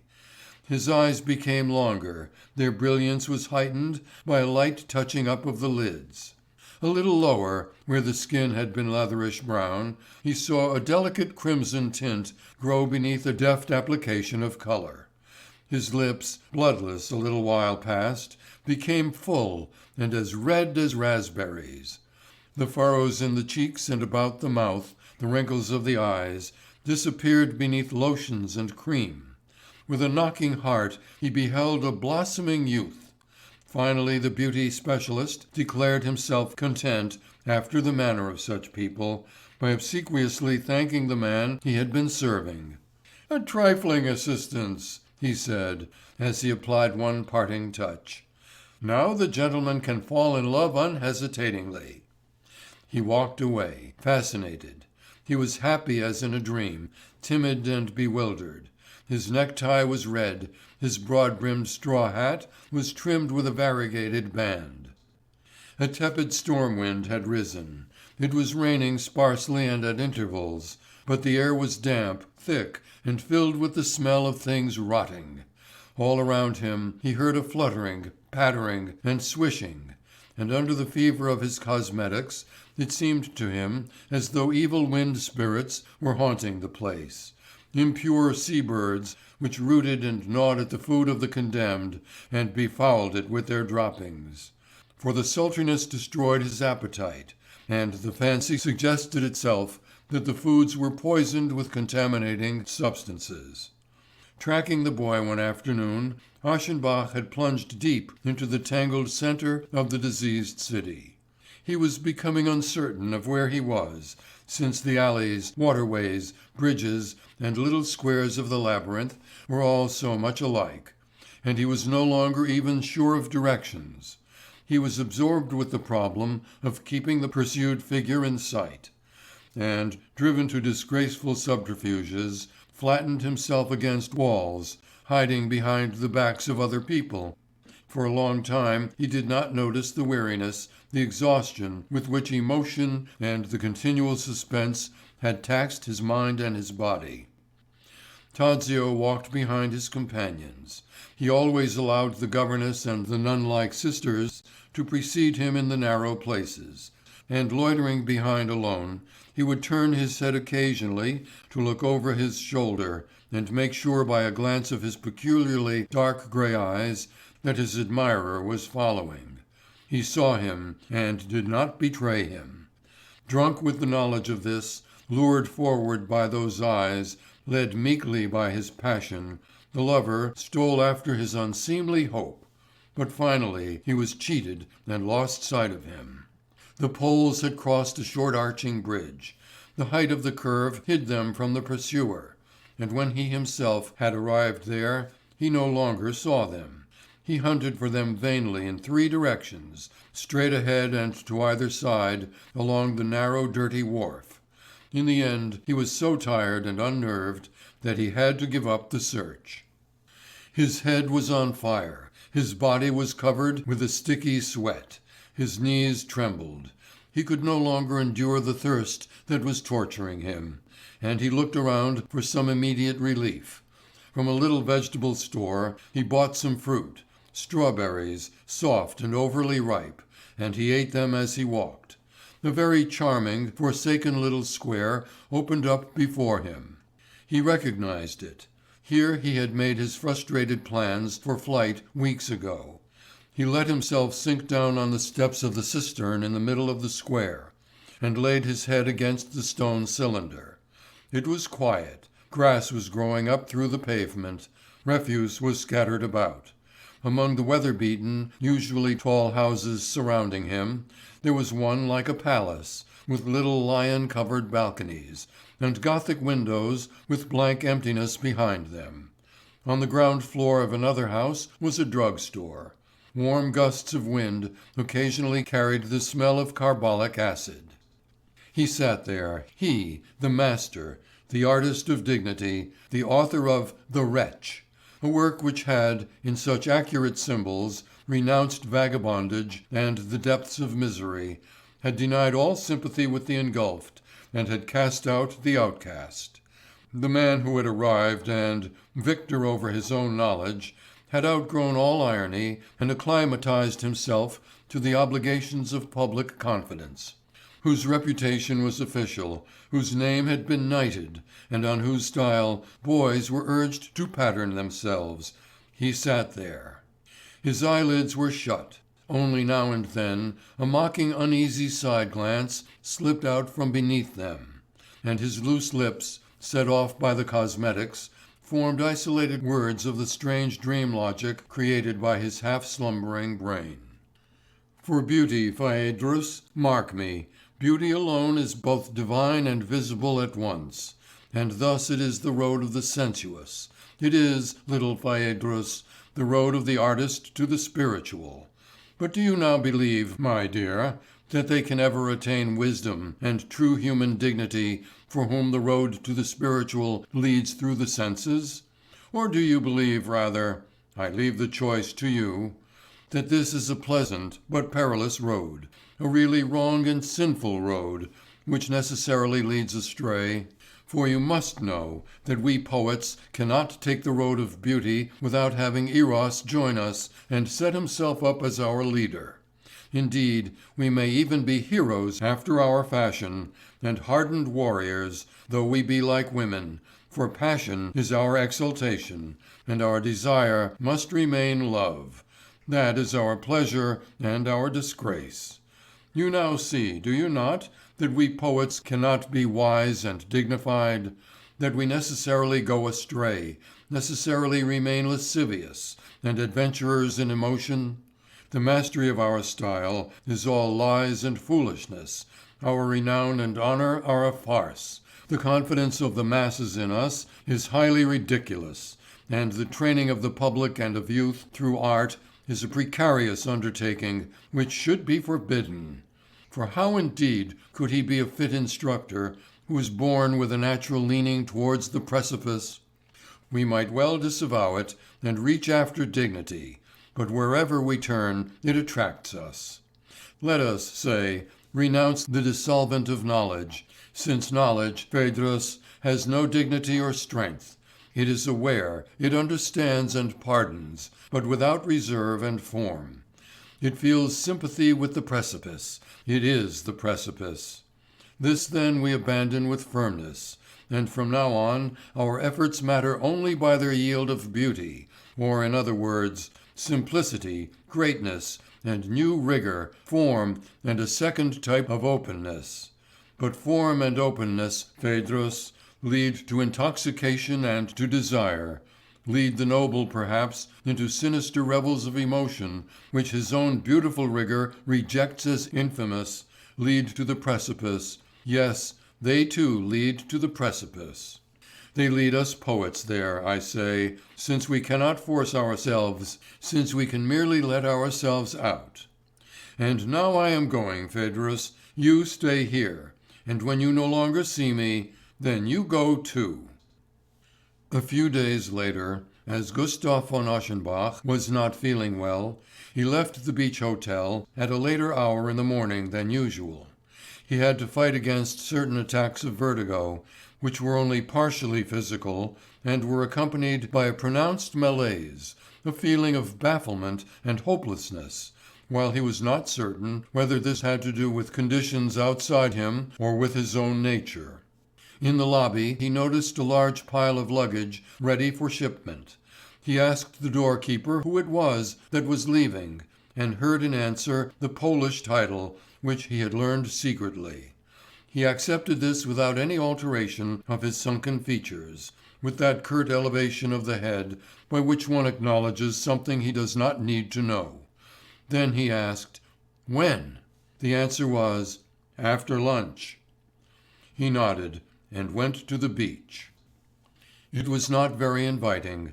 Rippling patches of rain retreated across the wide flat water separating the beach from the first long sandbank. An air of autumn, of things past their prime, seemed to lie over the pleasure spot, which had once been so alive with colour and was now almost abandoned. The sand was no longer kept clean. A camera, seemingly without an owner, stood on its tripod by the edge of the sea, and a black cloth thrown over it was flapping noisily in the wind. Tadzio, with the 3 or 4 companions still left, was moving about to the right in front of his family's cabin. And midway between the sea and the row of bathing houses, lying back in his chair with a robe over his knees, Aschenbach looked at him once more. The game, which was not being supervised, since the women were probably occupied with preparations for the journey, seemed to have no rules, and it was degenerating. The stocky boy with the sleek black hair, who was called Jashu, had been angered and blinded by sand flung in his face. He forced Tadzio into a wrestling match which quickly ended in the fall of the beauty, who was weaker. But as though in the hour of parting the servile feelings of the inferior had turned to merciless brutality and were trying to get vengeance for a long period of slavery, the victor did not let go of the boy beneath, but knelt on his back and pressed his face so persistently into the sand that Tadzio, already breathless from the struggle, was in danger of strangling. His attempts to shake off the weight were fitful. For moments they stopped entirely and were resumed again as mere twitchings. Enraged, Aschenbach was about to spring to the rescue when the torturer finally released his victim. Tadzio, very pale, raised himself halfway and sat motionless for several minutes, resting on one arm, with rumpled hair and glowering eyes. Then he stood up completely and moved slowly away. They called him, cheerfully at first, then anxiously and imploringly. He did not listen. The swarthy boy, who seemed to regret his excesses immediately afterwards, caught up with him and tried to placate him. A movement of the shoulder put him at his distance. Tadzio went down obliquely to the water. He was barefoot, and wore his striped linen suit with the red bow. He lingered on the edge of the water, with his head down, drawing figures in the wet sand with one toe. Then he went into the shallows, which did not cover his knees in the deepest place, crossed them leisurely, and arrived at the sandbank. He stood there a moment, his face turned to the open sea. Soon after, he began stepping slowly to the left along the narrow stretch of exposed ground. Separated from the mainland by the expanse of water, separated from his companions by a proud moodiness, he moved along, a strong, isolated, and unrelated figure with fluttering hair, placed out there in the sea, the wind, against the vague mists.